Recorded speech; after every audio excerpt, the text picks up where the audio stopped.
the alpha king who rejected his fated mate and created a monster. Thunder splits the sky as Lyra Voss faces her destined mate, Alpha King Draven Kale. The bond hums beneath her skin, fate's promise fulfilled. Then he speaks two words that shatter her world. I reject you. The sacred bond ruptures violently. She collapses. The court watches, some with pity, most with satisfaction. An Omega, rejected by a king, a mistake erased before witnesses. But Lyra doesn't fade into obscurity like rejected mates before her. She becomes something far worse. The obsidian throne room stretched before Lyra like the throat of some ancient beast, all black stone and flickering torchlight that made shadows dance across walls hung with blood-red banners. Her heart hammered against her ribs so hard she thought everyone could hear it. Every alpha, every beta, every sneering courtier packed into this god-forsaken hall to witness what was supposed to be the greatest moment of her pathetic Omega life, the mating ceremony. Her ceremony. Lyra's hands trembled at her sides. She forced them still, nails biting into her palms hard enough to draw blood.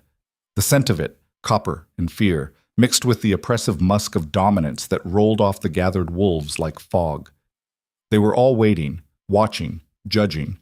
And at the end of that endless black corridor of stone and spite, seated on a throne carved from a single massive bone, was him, Draven Kyle, Alpha King of the Northern Territories, her fated mate. The bond sang between them like a living wire, electric and undeniable. Lyra felt it coiling in her chest, wrapping around her lungs, making every breath taste like lightning and ash. This was it. This was fate. The moon herself had decreed it when Lyra turned 18 3 months ago, and the bond had snapped into place with the force of a collapsing star. Draven Kale, the most powerful alpha in 5 generations, was hers. Except he wasn't looking at her like she was his. He was looking at her like she was something stuck to the bottom of his boot.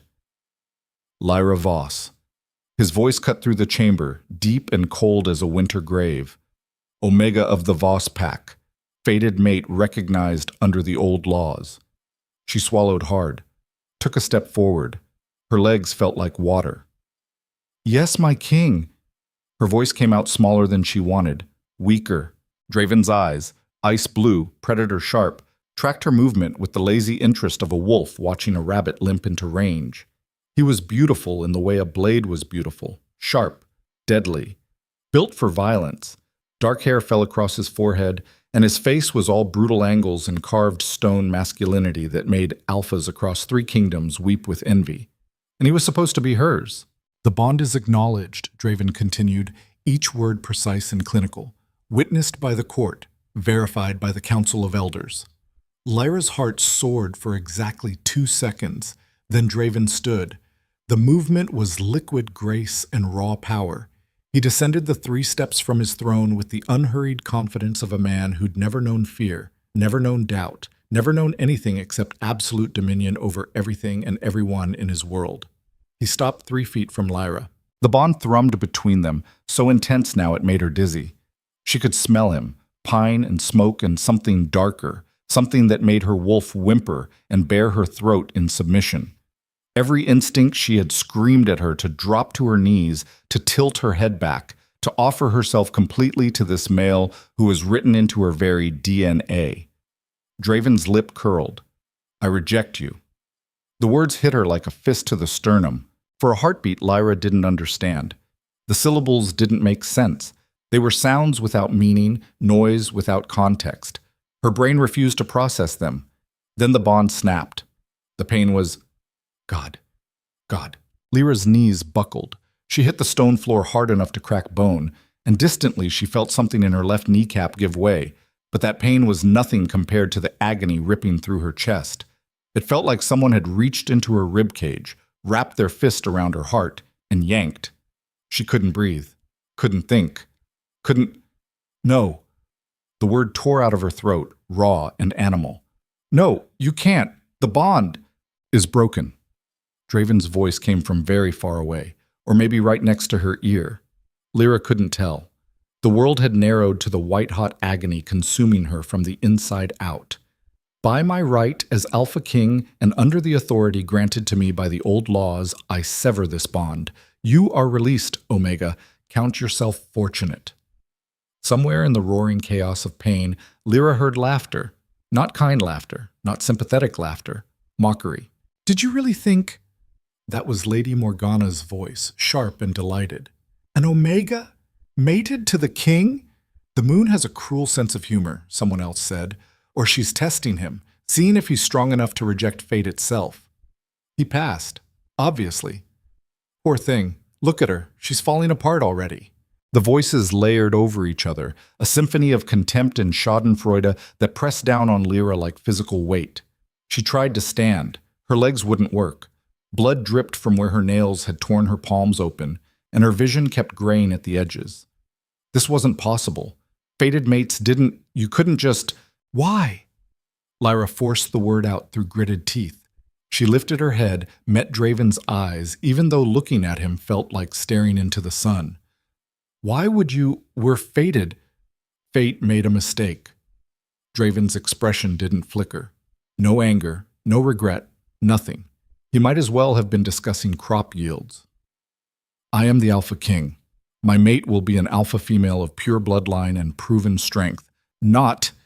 His gaze raked over her, clinical and dismissive. This.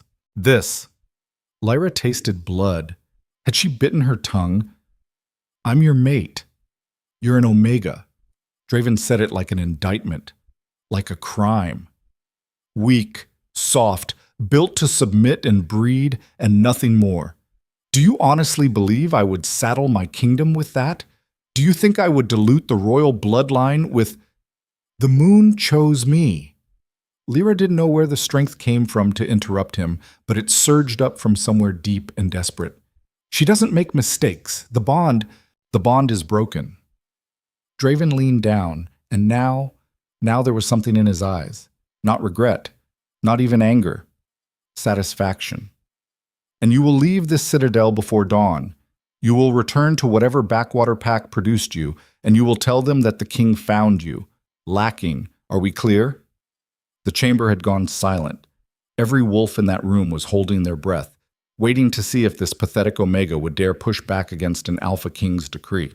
Lyra looked up at the male who was supposed to be her everything, her partner, her mate, her destiny, and saw nothing but cold contempt looking back. Something inside her cracked. Not the bond. That was already shattered. Something else. Something deeper. Crystal clear, Lyra whispered. Then she did something she'd never done before in her entire 21 years of existence. She smiled. It wasn't a happy smile. It wasn't even a sane smile. You're making a mistake, she said softly. Draven's eyes narrowed. Is that a threat, Omega? It's a promise. The slap came so fast Lyra didn't see it. 1 second she was kneeling on cold stone. The next, her cheek exploded in fire and she was sprawling sideways, tasting copper and salt. Her vision went white. When it cleared, there were black spots dancing across everything. You will address your king with respect. That wasn't Draven's voice. It was Lord Commander Theron, Draven's right hand and head of the Royal Guard. The bastard stood over her with his hand still raised, disgust written across his scarred face. Or you'll lose that tongue.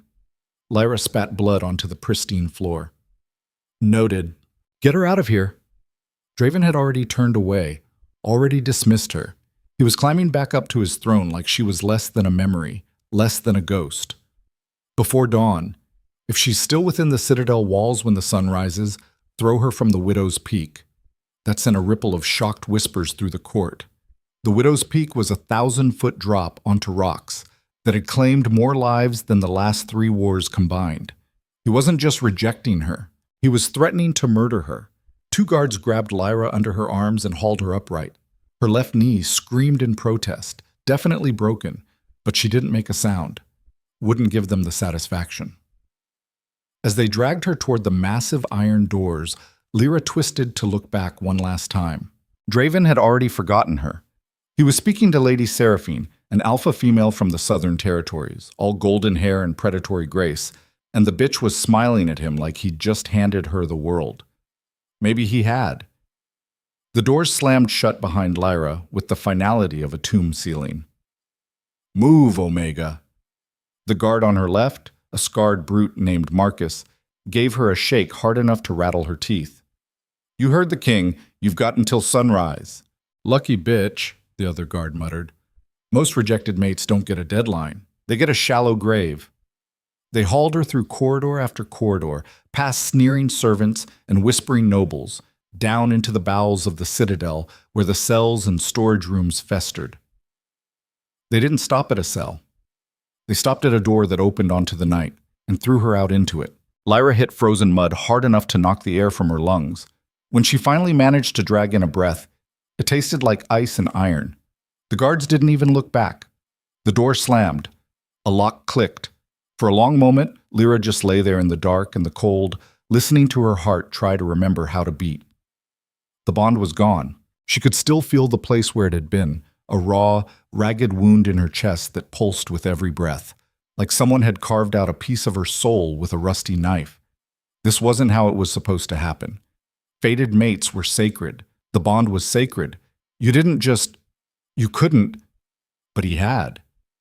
Lyra rolled onto her back and stared up at the sky. Storm clouds churned overhead, black and furious, occasionally split by lightning that painted everything in brief, violent silver. She should cry. Normal people would cry. But Lyra had run out of tears somewhere between the throne room and the mud.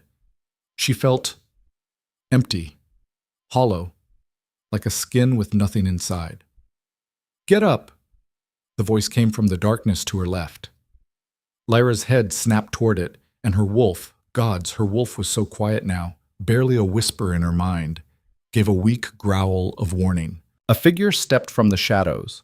Female, older, wrapped in a cloak so tattered it might as well have been made of cobwebs. "Who?" Lyra's voice cracked. She coughed, tasted blood again. "Who are you? Someone who's seen this song and dance before." The woman crouched down, bringing her face level with Lyra's.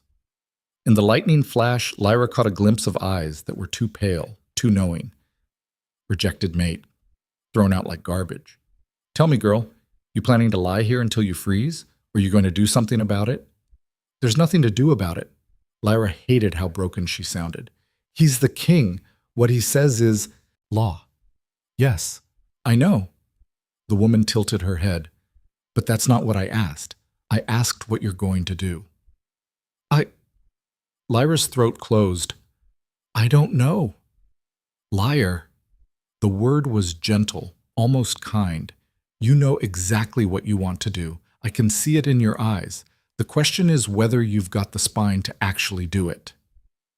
Lyra pushed herself up on her elbows. Her knee shrieked. She ignored it. "He rejected me. The bond is broken. I'm nothing." "Is that what you think?" The woman laughed, low and dark. "Oh, child, you have no idea what you are, do you? I'm an Omega. That's all I've ever You're more than that." The woman's hand shot out, faster than anything human should move, and gripped Lyra's chin. Her fingers were ice cold. "But you won't find out what until you stop lying here feeling sorry for yourself. So, get up, walk away from this place, survive what's coming." "What's coming?" The woman's smile was all teeth. "Everything." She released Lyra and stood, already fading back into darkness. "Wait." Lyra struggled to sit up fully. "What do you mean? What's—" But the woman was gone, like she'd never been there at all. Lyra sat in the mud in the dark and tried to make sense of anything that had just happened. Failed. Her knee throbbed. Her chest ached. The place where the bond had been felt like an open wound. But underneath all of that, underneath the pain and the humiliation and the bone-deep exhaustion, something else stirred. Something small and cold and very, very angry. Lyra looked back at the citadel, at the massive fortress of black stone and cruelty that had just chewed her up and spat her out. "You're making a mistake," she told Draven. He hadn't believed her. He should have. Lyra dragged herself to her feet. Her knee nearly gave out, but she locked it, gritted her teeth, and stayed upright through sheer spite. The citadel loomed behind her. The wilderness stretched ahead. She had until dawn, so she started walking. The forest swallowed her within an hour. Lyra had grown up in a pack, grown up with trees and dirt and the wild. But this forest was different. This forest was old. The trees here didn't bend in the wind, they endured it. Their trunks were thick as houses, and their branches tangled overhead like skeletal fingers, blocking out the storm-torn sky. Every step was agony. Her knee had swollen to twice its normal size, and something was definitely broken inside it, bone grinding on bone with every movement. Her dress, the ceremonial white thing she'd worn for the mating ceremony, was shredded and filthy, offering exactly zero protection from the cold. And the cold was getting worse. Lyra's breath misted in front of her face. Her fingers had gone numb an hour ago. She'd lost feeling in her toes shortly after. Hypothermia. That's what would kill her. Not heartbreak, not rejection, just stupid, mundane freezing to death in the woods. Fitting, Lyra muttered through chattering teeth. She grabbed a low branch to steady herself as her knee buckled again. Omega dies alone in the forest, probably get eaten by something. No one will even... She cut off as a sound drifted through the trees. Howling. Wolves. Lyra's blood turned to ice. Not good wolves, not pack wolves. Rogues. The howl came again, closer now, and this time it was answered by 2 more. Then 3. Then, God, how many were there? Lyra's wolf stirred weakly in her mind, whimpering. Run! Her instinct screamed. Run, run, run! But she couldn't run. Her knee wouldn't hold. She could barely walk. The howls were getting closer. Lyra looked around frantically for anything. A weapon, a hiding place, literally anything. There. 20 feet ahead, a massive tree had fallen, creating a hollow underneath where the roots had torn free from the earth. Not much, but better than nothing. Lyra hobbled toward it as fast as her destroyed knee would allow. Behind her, she heard branches snapping, heavy paws on frozen ground. They were close. So close. She threw herself into the hollow just as the first wolf burst from the underbrush. It was huge, easily twice the size of a normal pack wolf, all matted fur and jutting ribs and eyes that burned with feral hunger. Foam dripped from its jaws. A rogue. Mindless. Rabid. Deadly. The wolf's head swung toward the hollow. Its nostrils flared. It had her scent. Lyra pressed herself as far back into the dirt as she could, making herself as small as possible. Not breathing, not moving. The wolf's lip curled back from fangs the size of her fingers. It took a step toward the hollow. Then another. Then a roar split the night. Not a wolf's roar, something else, something bigger. The rogue's head whipped around, and for the first time, Lyra saw fear in those mad eyes. It took a step back. Then another. Then it turned and ran. The other rogues, Lyra could hear them now, at least half a dozen, scattered like leaves in a hurricane. Whatever had scared them off was still out there, and it was coming closer. Lyra held her breath as footsteps approached the hollow. Not paws. Feet. Human feet, or at least human-shaped. A face appeared in the opening. Male. Young, maybe mid-20s. Handsome in a rough, unfinished way with shaggy dark hair and eyes that caught the lightning and threw it back gold. Not pack, not rogue. Something in between. Well, his voice was surprisingly gentle. You look like you've had a shit night. Lyra stared at him. He stared back. You planning to stay in that hole forever, or you want to not freeze to death? Who? Lyra's voice came out as a croak. Who are you? Name's Cade. He offered her a hand. And you're trespassing in my territory, Omega. But seeing as you're half dead already, I figure I can let that slide. Come on.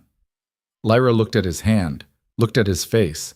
Every instinct she had was screaming danger. Stranger. Unknown. Don't trust. But what choice did she have? She took his hand. His grip was strong, stronger than it should be, and he pulled her out of the hollow with easy strength. Up close she could see scars on his neck, claw marks, old ones. Can you walk? Cade's eyes dropped to her knee, which was now purple and swollen grotesquely. Never mind. Stupid question. Before Lyra could protest, he bent and scooped her up like she weighed nothing. Hey! Relax, princess. I'm not going to eat you. Cade started walking, carrying her like she was made of air. Though I gotta say, you picked a hell of a night to go wandering through the Blackwood. You know what lives out here? Apparently rogues. Rogues are the nice things. Cade navigated through the trees with the confidence of someone who knew every root and branch. You're lucky I was close. 5 more minutes and they'd have torn you apart. Why did they run from you? Cade's grin was all teeth. Because I'm scarier than they are. He wasn't lying. Lyra could feel it, the power rolling off him in waves. Not alpha power. Something different. Wilder. What are you? Lone wolf. Exile. Take your pick. Cade's tone stayed light, but there was an edge underneath. I don't play by pack rules anymore. Out here I make my own. The king can go fuck himself. Cade said it so casually, like he was discussing the weather. Draven Kale and his little empire don't mean shit out here. The Blackwood doesn't answer to kings. Lyra felt something twist in her chest at Draven's name, the raw wound where the bond had been pulsed. Cade noticed. Let me guess, he said quietly. You're running from the Citadel, and from the look on your face when I said his name, rejected mate? Lyra didn't answer. She didn't have to. Shit. Cade's jaw tightened. He's really going for a record, isn't he? What do you mean? You're the third one. Lyra's head snapped up. The third? What? Rejected mate. Cade's eyes were dark now. In the last 2 years, Draven's had 3 fated mates show up, and he's rejected every single one. The world tilted. That's not... Lyra's voice cracked. That's not possible. You can't reject that many. Oh, you can. If you're strong enough and bastard enough. Cade's voice had gone hard. The other 2 didn't survive it. Bond-breaking kills most wolves. You must be tougher than you look. Lyra couldn't breathe. 3. She was the third. The others had died. Why? The word came out broken. Why would he? Because Draven Kale doesn't want a fated mate. Cade's words were clipped, angry. He wants a chosen one. Someone who fits his perfect vision of what a queen should be. Strong alpha bloodline, politically connected, good breeding stock. Fate keeps giving him omegas and females he considers beneath him, so he keeps rejecting them. That's insane. That's arrogance. Cade adjusted his grip on her. And sooner or later, it's going to bite him in the ass. You can't keep spitting in fate's face without consequences. Lyra's mind was reeling. 3. She wasn't special, wasn't unique. She was just the latest in a line of mistakes Draven Kale was systematically erasing. The others, Lyra heard herself say. How did they die? Cade was quiet for a long moment. One threw herself off the widow's peak the night she was rejected. The other lasted 3 days before her heart just stopped. Bond breaking does that sometimes. Kills you slow. Lyra's chest ached. Those women. Those poor... Hey, Cade's voice softened. You're still breathing. That's more than they managed. Focus on that. For how long? Lyra felt tears burning behind her eyes. Finally. I'm broken. My pack won't take me back. You're alive. Cade's grip tightened. And as long as you're alive, you've got options. Trust me on that. They'd reached a clearing. In the center stood a cabin, rough-hewn logs and a stone chimney that was currently puffing smoke into the storm-torn sky. Home. Or at least shelter. Cade kicked the door open and carried Lyra inside. The warmth hit her like a physical force, and she gasped as feelings started creeping back into her frozen limbs. It hurt. God, it hurt. He set her down on a battered couch near the fireplace, then disappeared into another room. Lyra heard water running. When he came back, he had bandages, a bowl of water, and what looked like medical supplies. Let me see the knee. Lyra hesitated. I'm not going to hurt you, Cade said quietly. Promise. Something in his voice made her believe him. She let him look. His assessment was quick and professional. Broken. Not shattered, but definitely fractured. You need it set and wrapped. This is going to hurt like a bitch. Everything already hurts. Fair point. Cade knelt in front of her. On 3. 1. He didn't wait for 3. The crack of bone snapping back into place was followed immediately by Lyra's scream. White-hot agony exploded through her leg, and she nearly blacked out. Only Cade's hand on her shoulder kept her upright. Breathe, he ordered. In. Out. Focus. Lyra dragged in air through gritted teeth. Slowly, the worst of the pain receded to merely excruciating. Cade worked quickly, wrapping her knee in bandages and splinting it with what looked like pieces of wood he'd carved smooth. "That'll hold until it heals," he said. "You heal fast?" "I'm an Omega. We heal slower than alphas and betas." "Yeah, I know." Cade sat back on his heels. "You'll need to stay off it for at least a week, maybe 2. "I can't stay here for 2 weeks." "Why not?" "Because—" Lyra gestured helplessly. "I don't know you. You could be a serial killer, a pervert, a rogue who lures injured Omegas to his cabin for nefarious purposes." Cade's grin was sharp. "Sweetheart, if I wanted to hurt you, I'd have left you in that hollow for the rogues. You're safe here. Whether you believe that or not is up to you." Lyra wanted to argue, but exhaustion was crashing over her in waves now, dragging her under.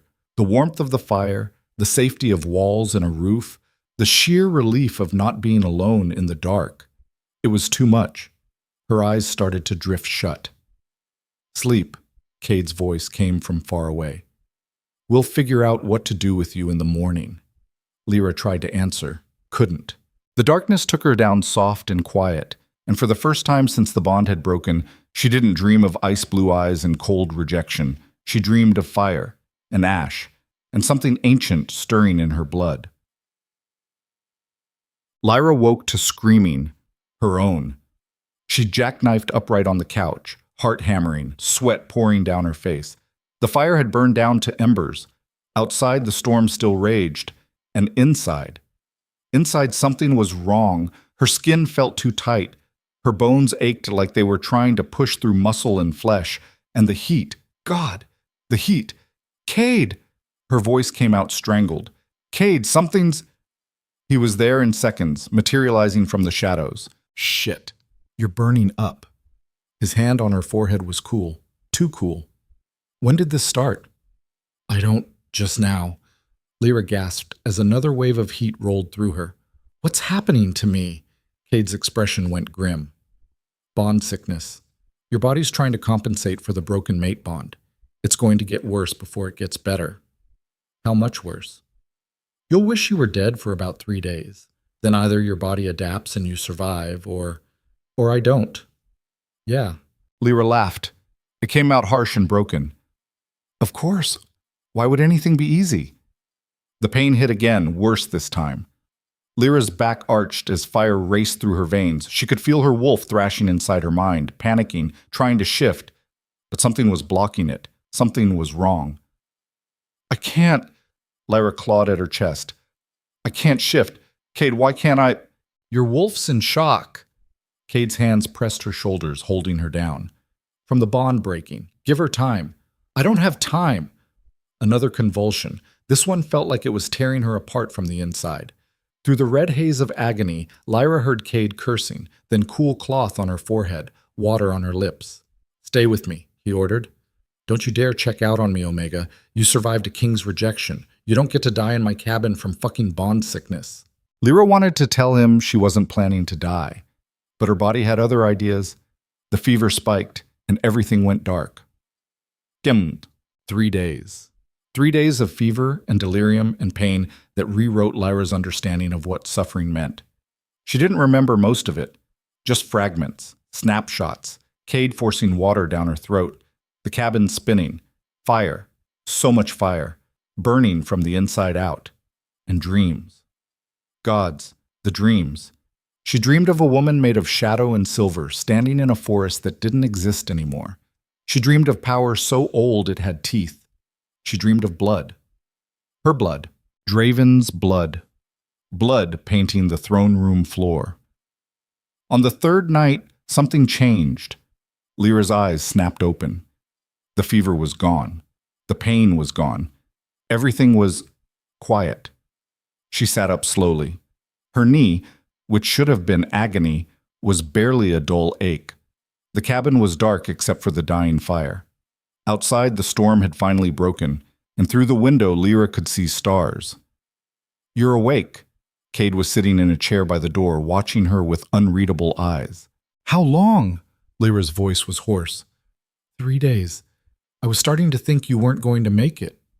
But I did. Yeah. Cade leaned forward. And now we need to talk about what happens next. Because you can't stay here forever, and you sure as hell can't go back to the Citadel. Lyra swung her legs off the couch. Stood. Her knee held, barely. I know. So what's the plan? Lyra looked at him. The strange wolf who'd saved her life for no reason except basic decency. Who'd sat with her through 3 days of death-adjacent fever. Who was looking at her now like she was a person, not an omega, not a rejected mate, not a mistake. I don't know yet, she said honestly, but I'm not running anymore. Cade's eyebrows rose. No, no. Lyra felt something hard and cold settle in her chest. Draven wanted me to disappear, to fade away like the others, so that's exactly what I'm not going to do. A slow smile spread across Cade's face. Now that, he said, sounds like a plan I can get behind. Outside, the moon broke through the clouds. Red, blood red, and somewhere deep in Lyra's chest, in the place where the bond had broken and left nothing but raw wound, something stirred, something that had been sleeping, something that was now very, very awake. The red moon hung in the sky like a wound, and Lyra couldn't stop staring at it. Something about that color, that deep arterial crimson, called to a part of her she didn't recognize, made her skin prickle, made her teeth ache, made something inside her chest hunger. You feel it, don't you? Cade's voice cut through her trance. Lyra tore her gaze from the window to find him watching her with an intensity that would have made her uncomfortable a week ago. Now it just felt appropriate. Everything felt sharper, clearer, like she'd been living her whole life with gauze wrapped around her senses and someone had finally ripped it away. Feel what? Lyra's voice came out steadier than she expected. Different. Cade stood, moved to the window beside her. Up close she could see the tension in his shoulders. You survived bond sickness. That changes people. Marks them. Marks them how? Depends on the person. Cade's reflection in the glass was all hard angles. Some go feral, some go hollow, some... He paused. Some come out stronger. Lyra looked down at her hands. They looked the same, felt the same, except they didn't. There was something beneath her skin now, something that moved when she focused on it. Not her wolf. Her wolf was still there, still quiet and recovering. But something else. Something older. I should go, Lyra said abruptly. The cabin felt too small suddenly, the walls too close. I've imposed enough, you don't need... Where exactly are you planning to go? The question stopped her cold. I don't know. Back to my pack, maybe. They might eat... They won't. Cade's tone was flat. Certain. A rejected Omega? They'll see you as cursed, tainted, bad luck. If you're fortunate, they'll exile you quietly. If you're not... He didn't finish. He didn't have to. Lyra's hands curled into fists. So what am I supposed to do? Live in the woods like some kind of... Yes. She turned to stare at him. You're serious. Dead serious, Cade crossed his arms. You want to survive? You adapt. The wilderness doesn't give a shit about pack politics or alpha decrees. Out here, you make your own rules. Be your own pack. I'm an Omega. We don't survive alone. You're not an Omega anymore. The words hit like a slap. What the hell is that supposed to mean? Cade's eyes, gold in the firelight, pinned her. You broke the bond and lived. That makes you something else, something new. The sooner you accept that, the better your chances. Lyra wanted to argue, wanted to tell him he was wrong, that she was still the same weak Omega who'd knelt before a king 3 days ago. But deep down, in a place she didn't want to examine too closely, she knew he was right. She was different. The question was whether that difference would save her or damn her. Teach me. The words came out before Lyra could stop them. Cade's eyebrows rose. Teach you what? How to survive. Alone. How to be... She gestured helplessly. Whatever I am now. For a long moment, Cade just looked at her, measuring, weighing. Then he smiled. It wasn't a nice smile. All right, Omega, but I'm warning you now. My lessons aren't gentle. You want to survive out here, you need to get mean, get ruthless. Everything that made you soft, that made you submit, you burn it out or it gets you killed. I can handle it. We'll see. Cade moved to the door, yanked it open. Cold air rushed in, sharp enough to steal breath. First lesson starts now. Get outside. My knee. Will heal faster if you use it. Move. Lyra bit back a dozen protests and limped outside. The forest at night was a different animal. The trees were black pillars against the star-scattered sky, and the underbrush rustled with hidden movement. The air tasted like pine and frost, and something wild, something dangerous. Cade stood in the center of the clearing, arms loose at his sides. "Shift," he said. Lyra blinked. "What?" "You heard me? Shift. Your wolf's been dormant since the bond broke. Time to wake her up." "I told you I can't. Something's blocking." "Nothing's blocking her. You're blocking her." Cade's voice went hard. "You're scared. Scared of what you'll find if you let her out. So you keep her locked down, keep her quiet, and that's going to get you killed. Shift. Now." "I'm not scared." "Prove it." The challenge hung in the air between them. Lyra's jaw clenched. Fine. If he wanted to see her fail, she'd give him a front row seat. She closed her eyes, reached for her wolf. The space where her wolf should be was different, darker, like looking into deep water and not being able to see the bottom. Come on, Lyra thought desperately. Please, just this once. Nothing. Her wolf was there. She could feel the presence, the consciousness, but she wouldn't rise, wouldn't answer. She's afraid, Cade said quietly. Lyra's eyes snapped open. Of what? Of what happens when she shifts? Of what you've become. He took a step closer. Your wolf knows something you haven't figured out yet, and until you face it, she's going to stay buried. That doesn't make any sense, doesn't it? Cade tilted his head. 3 days of bond sickness that should have killed you, a fever that burned hot enough to scorch sheets, dreams that made you scream in languages that don't exist anymore. You think that was normal? Lyra's mouth went dry. What are you saying? I'm saying that broken bond didn't just mark you, it changed you, woke something up, and your wolf knows it. Cade's eyes were unreadable. Question is, are you brave enough to find out what? Every instinct Lyra had screamed at her to say no, to back away, to keep whatever was sleeping inside her locked down forever. But she'd spent her whole life being afraid, being small, being nothing. And where had that gotten her? Fine, Lyra ground out. What do I do? Stop fighting it. Stop trying to force the shift. Just let go. Let go of what? Everything.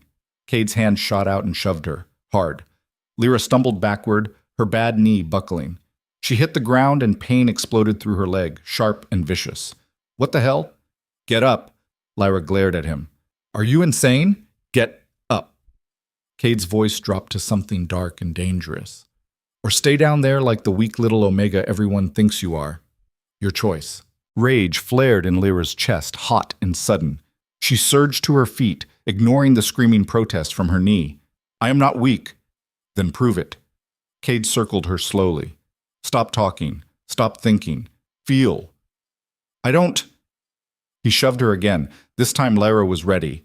She twisted, caught herself, stayed upright. Her pulse was hammering. Her skin felt too tight. Again, Cade ordered. Stop pushing me. Another shove. Harder. Lyra's control cracked. Heat flooded through her veins. Not fever this time, but something else. Something that tasted like smoke and fury and power so raw it made her gasp. That's it, Cade's voice was somewhere far away. Stop holding back. Let it out. I can't. You can. Stop being afraid. Lyra wasn't afraid. She was furious. Furious at Draven for rejecting her. Furious at her pack for abandoning her. Furious at a world that had told her from birth that being Omega meant being less. The rage built and built until it had nowhere to go but out. Lyra threw her head back and screamed. The sound that tore from her throat wasn't human, wasn't even wolf. It was something else entirely. The shift hit her like lightning. 1 second she was standing on 2 legs. The next, her bones were breaking and reforming, muscle tearing and rebuilding, skin splitting to make way for fur, not the soft gray-brown of her Omega wolf. Black, pure, lightless black that seemed to absorb the moonlight rather than reflect it. Lyra hit the ground on 4 paws and the world exploded. every sense amplified to an almost painful degree.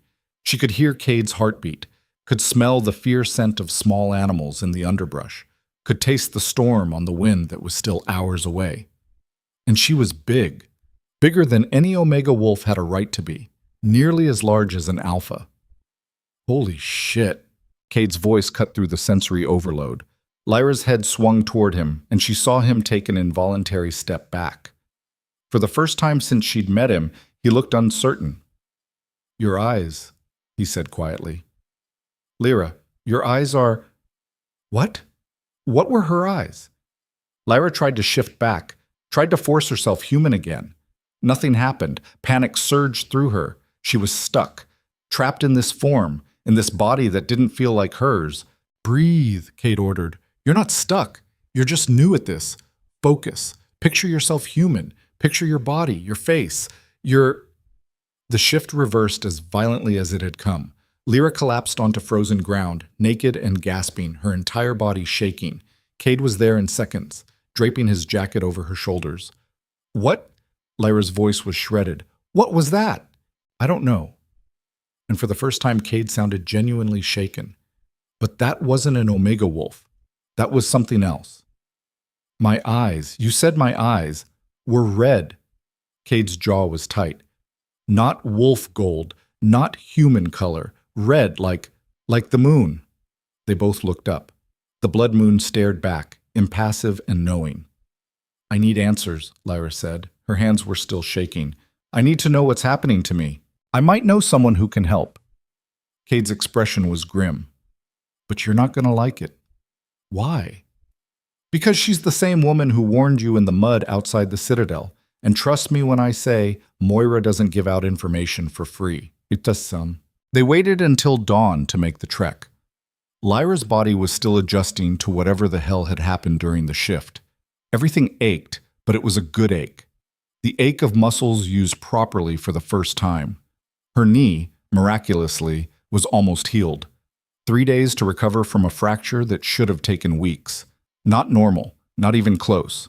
Cade led her deeper into the Blackwood, following paths that weren't really paths, just gaps between trees that he seemed to navigate by instinct. "Tell me about her," Lyra said. "Moira?" "Not much to tell. She's old, older than she looks. Lives alone, knows things." Cade ducked under a low branch. "Most wolves avoid her. Say she's cursed. Say she made deals with things that shouldn't be dealt with." "Comforting. Yeah, well, you want answers or not?" They walked in silence after that. The forest changed as they went deeper. The trees grew more twisted. The air grew heavier. Lyra felt eyes watching them from the shadows, animal and otherwise. This was the true Blackwood, the part even rogues feared. After what felt like hours, they emerged into a clearing. In the center stood a cottage that looked like it had grown from the forest floor. Moss covered the roof. Vines crawled up the walls. A single window glowed with sickly yellow light. "She knows we're here," Cade murmured. The door opened before they reached it. Moira stood in the doorway, looking exactly as she had 3 nights ago, wrapped in tattered cloth, pale eyes too knowing, mouth curved in a smile that held secrets. "The rejected Omega returns." Her voice was dry leaves and winter wind. "And she brought the lone wolf. How unexpected." "We need information," Cade said. "Everyone needs information." Moira's gaze fixed on Lyra. "But few can pay the price. Come in, child. Let's see what fate has made of you."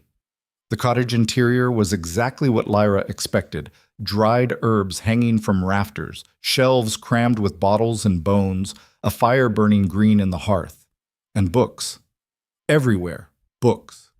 Ancient tomes bound in leather that might not have been animal. "Sit."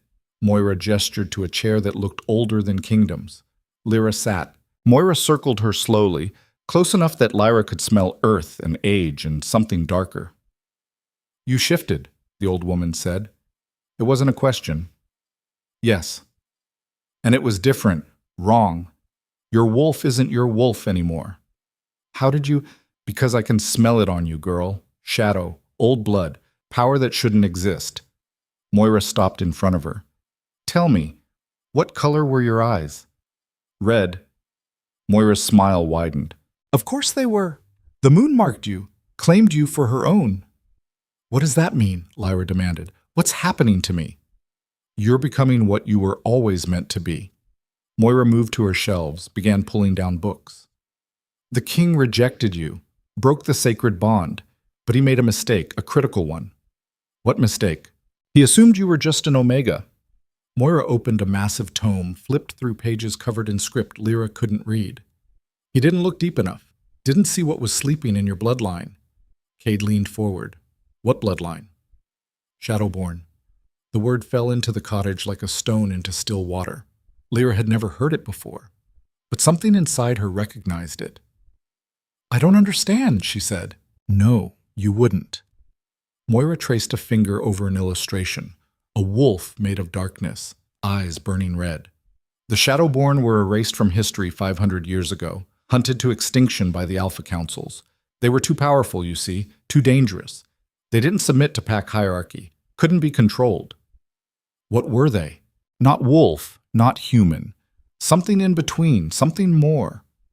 Moira looked up, and her pale eyes gleamed. They could manipulate fear itself, bend it, shape it, use it as a weapon.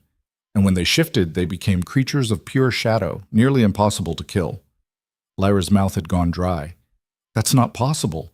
If they were all killed, all the purebloods were killed, but some carried the recessive gene. It stayed dormant for generations. Moira's smile was sharp, until the right catalyst woke it up. The bond breaking, Cade said quietly. Precisely. The trauma, the pain, the rage. It cracked her open and let the Shadowborn blood rise. Moira closed the book. Congratulations, child. You're the first of your kind in 5 centuries. Lyra couldn't breathe. This was insane. Impossible. Except it explained everything. The fever, the shift, the power she'd felt coiling beneath her skin. Draven knew, she heard herself say. Didn't he? He knew what I was, what I could become. That's why he rejected me. Moira's expression didn't change. Perhaps. The Alpha King is many things, but he's not stupid. He has access to bloodline records most don't. He saw Shadowborn markers in your lineage. She shrugged. A mate he can't control is more dangerous than no mate at all. So he tried to kill me. The words came out flat. Dead. By rejecting you, yes. He gambled that the bond breaking would destroy you like it destroyed the others. Moira's eyes glittered. But you're stronger than he anticipated. The Shadowborn blood wouldn't let you die. It used the trauma to awaken instead. Lyra stood abruptly. The chair scraped against stone. I need air. She stumbled outside before either of them could stop her. The forest pressed in from all sides, but Lyra barely noticed. Her mind was reeling. Shadowborn, 500 years of extinction, and she was the first to come back. Hey! Cade had followed her out. He kept his distance, giving her space. You okay? No. Lyra laughed, and it came out broken. I'm very not okay. I'm supposed to be what? Some kind of ancient monster? A thing so dangerous they hunted us to extinction? You're not a monster. You don't know that. You saw me shift, saw my eyes. I saw power. Cade's voice was firm. And yeah, it's scary, but power is not good or evil. It's what you do with it that matters. Lyra wanted to believe him, but all she could think about was Moira's words. They could manipulate fear itself. Was that what she'd felt during the shift? That hunger? That need to make things afraid? What if I can't control it? Lyra's voice dropped to a whisper. What if it controls me instead? Then I'll stop you. She turned to stare at him. Cade's expression was serious, deadly serious. I mean it. You go dark, you go feral, I'll put you down myself, but I don't think it'll come to that. Why not? Because you're asking the right questions. Monsters don't worry about becoming monsters. They just are. He stepped closer. You get to choose what you become, Lyra. The Shadowborn blood gives you power, but it doesn't make your choices for you. Before Lyra could respond, Moira's voice drifted from the cottage. You might want to come back inside, we have company. Cade's head snapped toward the forest. Lyra heard it a second later. Footsteps. Multiple sets and voices. Tracking ends here. The scent's fresh. You sure it's her? Positive. Alpha's orders were clear. Find the Omega. Bring her back. Dead or alive? Lyra's blood turned to ice. Draven's guards, they'd found her. Cade's hand went to the knife at his belt. How many? Lyra focused, reaching for those newly awakened senses. 5. Maybe 6. Too many to fight head on. Cade's jaw clenched. We need to... The first guard stepped into the clearing. Then the second, third. By the time they'd all emerged, there were 8 of them, all armored, all armed, all looking at Lyra like she was something to be eliminated. The lead guard, a scarred beta named Marcus who'd thrown her from the Citadel, smiled. It wasn't a nice smile. Well, the king's little mistake. We've been looking for you, Omega. Lyra's hands curled into fists. I'm not going back. That's fine. The king said dead or alive. We're not particular. Marcus's hand went to his sword.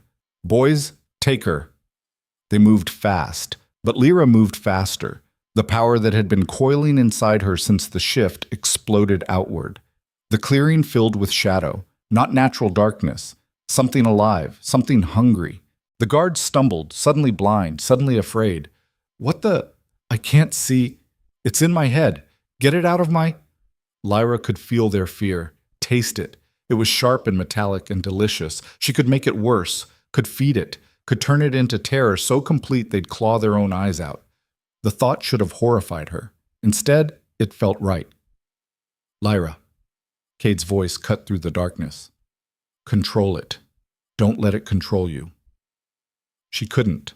The shadows were hungry, and they wanted to feed, and the guards were right there, afraid and vulnerable, and... A hand grabbed her shoulder. Cade. His grip was iron. Look at me. Lyra tried to focus, tried to see through the red haze that had consumed her vision. You're stronger than this, Cade said. I know you are, so prove it. Pull it back. I can't... Yes, you can. It took everything Lyra had, every ounce of will, every scrap of humanity she had left. But slowly, agonizingly, she pulled the shadows back. The clearing lightened. The guards were on the ground, gasping, shaking. 2 were crying. Marcus stared at her with eyes gone wide and white. What are you? He whispered. Lyra's voice came out layered. Wrong, like multiple voices speaking at once. Not an Omega. Then she smiled, and every guard in that clearing scrambled backward, fear sent rolling off them in waves. Tell your king, Lyra said softly, that if he wants me dead, he'll have to do it himself, because you're not enough. Marcus didn't argue. He grabbed his men and ran. Within seconds, the clearing was empty except for Lyra, Cade, and Moira watching from the doorway with knowing eyes. Well, the old woman said, that was entertaining. Lyra's legs gave out. Cade caught her before she hit the ground. What did I just do? Lyra's voice shook. You scared the shit out of trained soldiers without lifting a finger. Cade's tone held something between awe and concern. That's what you did. I almost killed them. But you didn't. You pulled back. He met her eyes. That's what matters. Moira emerged from the cottage, moving with surprising speed for someone who looked ancient. The guards will report back to the king. Tell him what they saw. What you've become. Her smile was sharp. And then, child, your real problems begin. Because a Shadowborn is exactly the kind of threat Draven Kale cannot ignore. He'll come for you himself. Let him come. The words were out before Lyra could stop them, but she meant them. Every syllable. Draven had rejected her, had tried to erase her, had gambled that she'd die quietly and stop being an inconvenience. He'd lost that gamble. And now she was going to make him regret it. Careful, child. Moira's eyes gleamed in the dim light. Vengeance is a seductive master. It'll consume you if you let it. Then I won't let it. Lyra straightened, ignoring the trembling in her limbs. But I'm not running anymore. I'm not hiding. If Draven wants a threat... She met Moira's ancient gaze. Then that's exactly what I'll give him. Cade was watching her with something that might have been respect, or fear, or both. You know what you're saying? He asked quietly. You go to war with the Alpha King. You're declaring war on every pack in the Northern Territories, every ally he has, every wolf who owes him allegiance. Good. Lyra's voice was steady now, clear. Then they'll know I'm coming. Moira laughed, low and dark. Oh, I like this one. She's got spine. The old woman circled Lyra like a predator evaluating prey. But spine alone won't be enough. You want to bring down a king? You'll need more than raw power and rage. What will I need? Strategy, allies, leverage. Moira ticked them off on gnarled fingers. And most importantly, you'll need to become something he can't predict, can't counter, can't control. How? By embracing what you are, fully. No holding back, no fear, no hesitation. Moira's pale eyes bored into her. The Shadowborn weren't destroyed because they were weak. They were destroyed because the Alphas feared them. Fear made them sloppy, made them ruthless, made them wipe out an entire bloodline rather than risk coexistence. So you're saying I should make them afraid? I'm saying you already do. Moira gestured toward the forest where the guards had fled. Those men will carry your image in their nightmares for the rest of their lives. Word will spread. By tomorrow, every wolf in the Citadel will know the rejected Omega didn't die. She became something worse. Lyra felt that dark satisfaction curl through her chest again. Good. Let them be afraid. Let them all be afraid. But fear is a double-edged blade, Moira continued. Make them too afraid, and they'll unite against you. Make them just afraid enough. Her smile was sharp. And they'll tear each other apart trying to survive you. Cade shifted his weight. You're talking about psychological warfare. I'm talking about winning. Moira's tone went hard. The girl wants to destroy a king. That requires more than brute force. It requires breaking him. And you don't break an alpha by attacking his body. You break him by attacking everything he believes himself to be. His power, Lyra said slowly. His control. His authority. Precisely. Moira nodded approvingly. Draven Kyle's strength comes from absolute dominion. He rules through fear and force. Every wolf in his territory knows he's the apex predator, the strongest, the most dangerous. And I'm a threat to that. You're more than a threat. You're proof that he's fallible, that he makes mistakes, that he can be beaten. Moira's eyes glittered. And once that seed of doubt is planted, it spreads like rot through wood. Lyra's mind was racing. This wasn't just about revenge anymore. This was about dismantling everything Draven had built, everything he was. Where do I start? Moira's smile widened. You already have, by surviving, by becoming Shadowborn, by sending those guards back with terror in their eyes. She moved toward her shelves again, selecting books with careful precision. Now you build on that foundation. You become the nightmare that keeps the Alpha King awake. The shadow in every corner, the fear in every silence. She dropped 3 massive tomes on the table. These contain everything the old bloodlines knew about Shadowborn abilities. How to amplify fear. How to manipulate it. How to weaponize it. Moira fixed Lyra with a hard stare. But I warn you, this path changes you. Every time you tap into that power, every time you feed on terror, you lose a piece of what you were. Eventually, you might forget what it felt like to be human. I'm already forgetting, Lyra said quietly. The admission hung in the air. Cade tensed beside her. Moira just nodded like she'd expected it. Then the choice is simple, the old woman said. You can try to cling to your humanity and lose everything, or you can embrace the monster and win. That's not a choice. That's suicide either way. No. Moira's voice softened slightly. It's evolution. The girl who knelt before the king is dead. She died when he rejected the bond. What remains is something new, something the world has never seen before. The question isn't whether you'll change, you're already changing. The question is whether you'll control that change or let it control you. Lyra looked at Cade. He met her gaze steadily. Your call, he said. I'll back whatever you decide. But Moira's right about one thing. You can't stay in the middle. Either you commit to this or you walk away now. Walk away to what? Draven won't stop hunting me. He can't afford to, not now that he knows what I am. Then you know what you have to do. Lyra looked at the books, at Moira's knowing smile, at the blood moon through the window. She thought about Draven's cold eyes, his contemptuous voice, the way he'd broken the bond without hesitation, the way he'd sentenced her to death as casually as ordering dinner. Teach me, she said. Moira's smile was all teeth. Oh, this is going to be fun.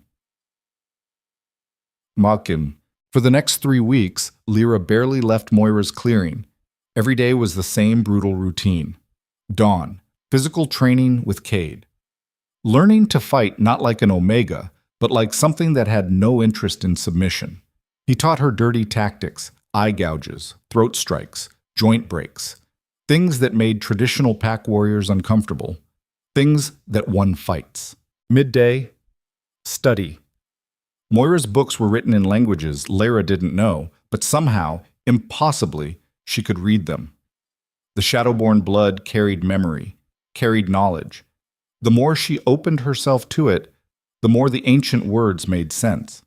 She learned about fear manipulation, how to sense it, how to amplify it, how to plant it in minds like seeds and watch it grow, how to make someone afraid of their own shadow. Afternoon, practice. This was the worst part.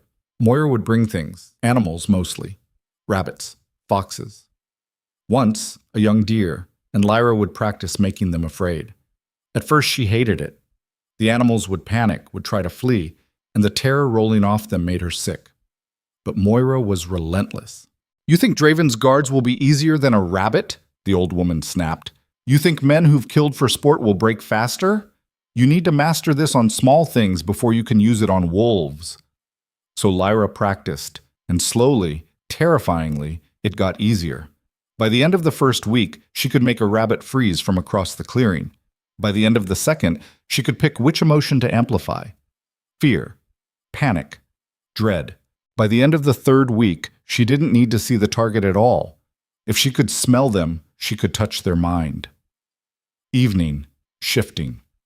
Every night, Lyra forced herself into her Shadowborn form and held it longer. The first few times, she could barely maintain it for minutes before exhaustion forced her human again. Now she could hold it for hours. And every time she shifted, it felt more natural, more right. The human form was starting to feel like the disguise. That should have terrified her. It didn't. On the 21st night, Moira declared her ready. "Ready for what?" Lyra asked. They were sitting around the fire. Cade was sharpening his knife. Moira was reading something in a language that made Lyra's eyes hurt to look at directly. "To test yourself." Moira didn't look up. "Against real opposition." The guards were nothing. Humans playing at wolf. Moira's pale eyes flicked to her. "I'm talking about rogues. The feral packs that hunt the deep blackwood. They're mindless, violent, and they don't fear death. If you can break them." "I can break anyone." "Exactly." Cade stopped sharpening. "That's suicide. The feral packs don't reason, don't negotiate. They attack on sight, which makes them perfect targets."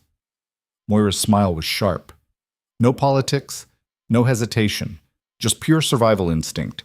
If Lyra can weaponize their fear against them, she'll know she's ready for the Citadel. Lyra felt her pulse quicken, not with fear, with anticipation. When? Tonight. The full moon rises in 3 hours. The ferals will be at their strongest, their most aggressive. Moira finally closed her book. "If you survive, you're ready to face the king. If you don't, I'll survive." Lyra's voice was flat, certain. She'd come too far to die to a pack of mindless rogues. Cade looked like he wanted to argue, but after a moment he just nodded and went back to sharpening his blade. Smart man. He was learning when to push and when to let Lyra make her own mistakes. 3 hours later, they stood at the edge of the deepest part of the Blackwood. Even the trees here felt wrong. Twisted, ancient in a way that had nothing to do with age and everything to do with malice. This was where the ferals hunted, where wolves came to die. "Last chance to back out," Cade said quietly. "Not a chance." Lyra stepped forward into the darkness. The forest swallowed her whole. For the first few minutes there was nothing, just silence and shadow and the smell of rot. Then, a howl. Not a normal howl, something broken, rabid, answered by another. Then 3 more. Then a dozen. They were all around her. Lyra stopped walking, closed her eyes, reached out with senses that had nothing to do with sight or sound. There. She could feel them, feel their hunger, their madness, their absolute lack of fear. Except that wasn't quite true. Even ferals had fear. They just buried it so deep under rage and madness that it was almost invisible. Almost. Lyra smiled in the darkness. Found you. She grabbed that tiny seed of fear and yanked. The effect was immediate. The howling cut off, replaced by something worse. Whimpering. The ferals were whimpering. Lyra opened her eyes. They were there, dozens of them, surrounding her in a loose circle, all massive, all scarred, all staring at her with eyes that should have been mindless with hunger, but weren't. They were afraid. Lyra could taste it now, sharp and electric on her tongue. The feral's fear was different from normal wolves. Deeper, older, primal. It was delicious. She let the shadows pour out of her. Let them fill the space between trees, writhing and alive and hungry. The ferals backed up as one. That's right, Lyra heard herself say. Her voice had that layered quality again, multiple tones speaking in harmony. You should be afraid. She took a step forward. The ferals took 2 steps back. Another step. They retreated. Lyra laughed. It came out wrong. Too dark. Too pleased. But she didn't care. This was power. Real power. Not the kind that came from hierarchy or tradition or pack politics. The kind that came from making the most dangerous predators in the forest fear her. One of the ferals, the largest, a beast easily 3 times her shadowborn size, snarled and lunged. Lyra didn't move, didn't even flinch. She just reached into its mind and twisted. The feral hit the ground mid-leap, convulsing, foaming at the mouth, clawing at its own face as terror ate through its sanity. Who's next? Lyra asked conversationally. The remaining ferals broke. They scattered into the forest, howling in mindless panic, running from something they couldn't name and couldn't fight. Running from her. Lyra stood alone in the clearing, breathing hard, shadows curling around her like living things. She'd done it. Broken creatures that couldn't be broken. Scared things that didn't know how to be scared. Impressive. Moira's voice drifted from the trees. The old woman stepped into the clearing, eyeing the still twitching feral with clinical interest. You broke its mind completely. It won't recover. Lyra looked at the creature, felt a distant pang of something that might have been guilt, squashed it ruthlessly. Good, she heard herself say. Moira's eyebrows rose. No remorse? Should there be? Most people would feel something, even a little. Lyra met her eyes. I'm not most people anymore. No. Moira's smile was approving. You're not. Cade emerged from the opposite side of the clearing. His expression was unreadable. That was... He trailed off. Effective, Lyra supplied. I was going to say terrifying. That too. They stood in silence for a long moment. Then Cade sighed. All right, you're ready. Whatever we're doing next, you're ready. We're going to the Citadel, Lyra said. She'd made the decision somewhere between breaking the feral's mind and watching the others flee. We're going to show Draven exactly what his rejection created. That's suicide, Cade said flatly. Maybe, but I'm done hiding. Lyra turned to face them both. Moira said it herself. I need allies, leverage, strategy. I can't get any of that out here in the wilderness. I need to get close to the Citadel, close to Draven's court, close to the wolves who serve him. They'll kill you on sight. They'll try. Lyra's smile had too many teeth. But they won't succeed, because they'll be too afraid to get close enough. Moira was watching her with those pale, knowing eyes. You have a plan. It wasn't a question. The beginnings of one. Draven rules through fear and force, but his court is full of wolves who hate him, who fear him, who only follow because the alternative is worse. Lyra's mind was racing now, pieces clicking into place. What happens when they find out there's something they should fear more? They defect, Cade said slowly, or they try to use you against him. Either works for me. This is insane. Probably. Lyra looked at Moira. You said I needed to become something he can't predict, can't counter, can't control. That's what I'm doing. I'm not going to hide in the woods waiting for him to hunt me down.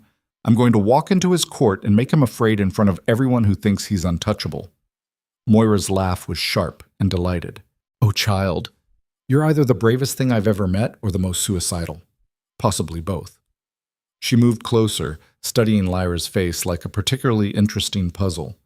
But there's one problem with your plan. What? Draven isn't like his guards. He isn't like the ferals. He's the most powerful alpha in 5 generations. His will is iron. Moira's expression went serious.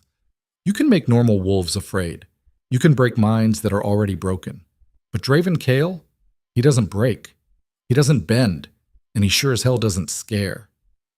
Then I'll have to be the first thing that does. The words hung in the air. Somewhere in the distance, a feral howled. The sound was broken, terrified, running from monsters it couldn't even name. Lyra felt that dark power coil tighter in her chest.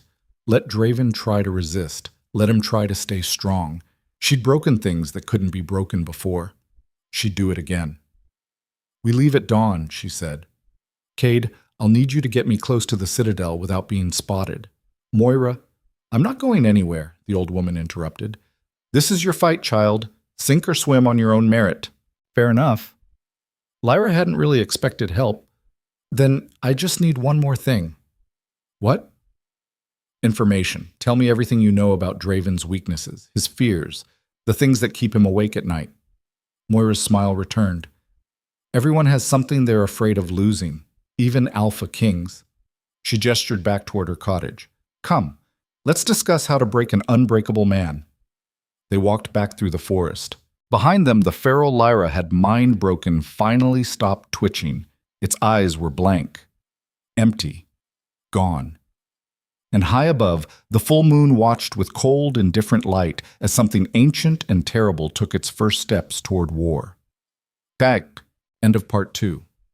Dawn came too fast and too slow at the same time. Lyra stood at the edge of Moira's clearing, pack slung over her shoulder, Shadowborn power humming beneath her skin like a caged beast. Cade was checking weapons. Moira was watching from her doorway with those knowing eyes. Last chance, Cade said quietly. We can still... No. Lyra's voice was steady. We do this now, before I lose my nerve. You don't seem like someone who's going to lose their nerve. I'm terrified. The admission surprised them both. Of what? Cade asked. Of what I'm becoming. Of what happens when I finally face him again. Lyra swallowed hard. Of what I'll do if he looks at me the way he did that night, like I'm nothing. Then don't give him the chance. Cade's jaw was tight. You walk in there like you own the place, like you're the most dangerous thing in that room, because you are. And if that's not enough, then we improvise. Lyra managed a weak smile. Great plan. It's gotten me this far. They started walking. The Citadel was 3 days' journey through the Blackwood. 3 days to prepare, to plan, to figure out how the hell Lyra was going to survive walking into the den of the man who'd tried to kill her. But as they disappeared into the trees, Lyra felt something she hadn't felt in weeks. Not fear, not rage, purpose. She was done running, done hiding, done being the victim in someone else's story. Whatever happened next, whatever the cost, she was going to make Draven Kyle regret the day he rejected her. Behind them, Moira stood in her doorway and smiled. Oh yes, she murmured to herself. This is going to be very entertaining. Then she turned and went back inside, already planning for what would come after. Because one way or another, the Shadowborn had returned, and the Northern Territories would never be the same. The Citadel looked different in daylight, less like a fortress, more like a tomb. Lyra crouched in the tree line at the edge of the clearing, studying the massive structure of black stone and iron that had been her destruction 3 weeks ago. From here, she could see guards patrolling the walls, could smell the smoke from 100 fires, could hear the distant sounds of a kingdom going about its business, completely unaware of what was about to walk through its gates. You're sure about this? Cade's voice was barely a whisper beside her. No. Fantastic! Love the confidence. Despite everything, Lyra felt her lips twitch. 3 days of travel had given them time to plan, to prepare, to go over every possible scenario. And every single one ended with Lyra probably dying. But that was fine. She'd stopped being afraid of death somewhere around the time she'd broken a feral's mind. The shift in guard rotation happens at noon, Cade continued, eyes scanning the walls. That's your window. 30 seconds when the west gate is understaffed. After that, I'm on my own. Lyra had heard this plan a dozen times. I know. You don't have to do this alone. I could come with, no. Lyra's tone was final. This is my fight. You've done enough. You've done more than enough, actually. Cade had guided her through the Blackwood, had taught her to fight, had kept her sane when the Shadowborn power threatened to consume her completely. But this next part? This was something she had to do herself. Cade was quiet for a long moment. Then he reached into his pack and pulled out a small vial. The liquid inside was dark red, almost black. What is it? Something Moira gave me. Said to give it to you when you were about to do something catastrophically stupid. His smile was grim. Seems like the right time. Lyra took the vial. What does it do? Amplifies your Shadowborn abilities for about an hour. Makes you stronger, faster, more powerful. Cade's expression went serious. But it also makes you more volatile, more likely to lose control. Use it as a last resort. Lyra tucked the vial into her belt. Understood. The sun was climbing toward its zenith. Almost noon, almost time. Lyra stood, brushing dirt from her clothes. She dressed simply. Dark pants, dark shirt, nothing that would draw attention. The goal was to get inside unnoticed. After that, all hell could break loose. Lyra. She turned. Cade was looking at her with an expression she couldn't quite read. Don't die in there. I'll try my best. I'm serious. You walk in there thinking you're already dead, you will be. Draven's dangerous, but he's not invincible. Remember that. Lyra nodded. She wanted to believe him, wanted to think she had a real chance at this. But deep down, in a place she didn't examine too closely, she knew the truth. This wasn't about winning. This was about making Draven afraid before she died. The bell tower chimed noon. Time to move. Lyra stepped out of the tree line and started walking toward the citadel. Her heart was surprisingly calm. Her hands were steady. The Shadowborn power hummed beneath her skin, ready to be unleashed at a moment's notice. She felt dangerous. She felt powerful. She felt ready. The west gate loomed ahead. 2 guards stood at attention, but their focus was elsewhere, watching the main road, expecting threats from the obvious direction, not from a single woman walking calmly through the side entrance. Lyra slipped through. Easy. Too easy. The thought made her skin prickle, but she pushed it aside.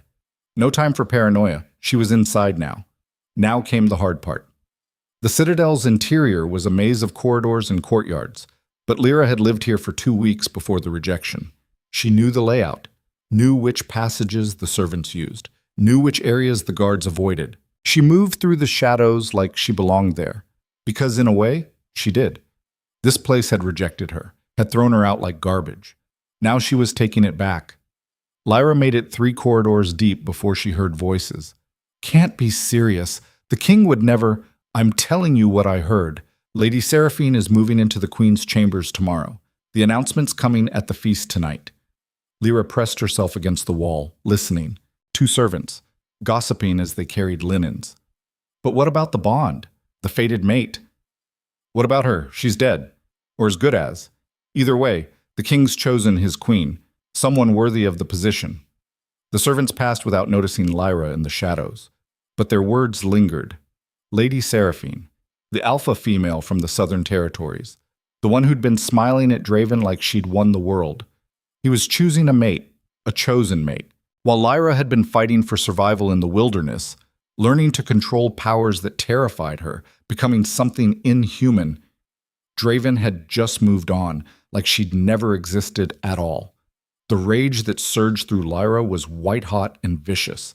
She shoved it down ruthlessly. Later, she could fall apart later. Right now, she had a throne room to infiltrate. Lyra continued deeper into the citadel.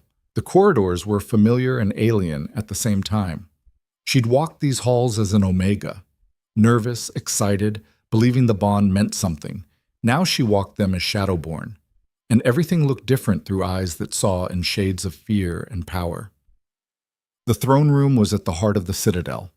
Lyra approached it from the servants' entrance, a narrow corridor that led to the alcove where attendants waited during court sessions. The doors were closed, but she could hear voices inside. Draven's voice, deep, commanding, absolutely certain of his own authority. Matter of succession must be settled. The council agrees? A chorus of affirmatives. Lyra's hands clenched into fists. She could storm in right now, could unleash the shadows, could make every wolf in that room feel terror like they'd never known. But that wasn't the plan. The plan required patience, required waiting for the right moment, required... The servant's door opened. Lyra spun, shadows already gathering in her palms, ready to strike, and froze. Standing in the doorway was a face she recognized. Elena, her childhood friend. Another Omega from the Voss pack who'd come to the Citadel as a servant. Elena's eyes went wide. Lyra? The word came out as a choked whisper. Oh my God, you're alive? Shh. Lyra grabbed her arm, pulled her into the alcove. Keep your voice down. They said you were dead. They said the bond breaking killed you. Elena's hands were shaking. What are you doing here? If the king finds out, I'm counting on it. Elena stared at her like she'd grown a second head. You can't be serious. Lyra, he'll kill you. She stopped. Her nostrils flared. You smell different. Wrong. What happened to you? I survived. Lyra's voice was flat. That's all that matters. No, it's not. You shouldn't be here. You need to leave before what? Before Draven marries his chosen queen? Before he pretends I never existed? The bitterness in Lyra's voice was caustic. I'm not running anymore, Elena. I'm done being afraid. Elena's expression shifted from shock to something that looked almost like pity. Lyra, please listen to me. You don't understand what's been happening here. After you left, things changed. The king, I don't care what he is. Lyra cut her off. I'm going in there. I'm going to make him see me, make him acknowledge what he did. And then you'll die. Elena's voice cracked. And I can't watch that happen. Please, just go. Forget about revenge. Forget about him. Start over somewhere far away where what? Where I can pretend to be normal? Where I can pretend the bond breaking didn't turn me into something that shouldn't exist? Lyra laughed, and it came out sharp, broken. There's no starting over for me. There's only this. Elena opened her mouth to argue, then her eyes went past Lyra's shoulder and her face went pale. He's coming, she whispered. The king, he's coming this way. Lyra's pulse spiked. This was it, the moment she'd been building toward for 3 weeks. Go, she told Elena. Get out of here. You don't want to be around for this. Lyra, go. Elena hesitated for one more second. Then she turned and fled down the corridor, leaving Lyra alone in the alcove. Footsteps approached, heavy, confident, absolutely assured. Lyra took a breath. Let the shadows gather around her like armor. Let the shadowborn power rise to the surface until her eyes burned red. The door swung open. Draven Kyle stepped through. He was exactly as Lyra remembered. Tall, powerful, beautiful in that brutal, dangerous way that made even alphas nervous. He didn't see her immediately. He was looking back over his shoulder, speaking to someone in the throne room. Don't care what the Voss pack thinks. They'll accept the decision or face exile. Make it clear to... He turned, saw Lyra, stopped dead. For 3 heartbeats, neither of them moved.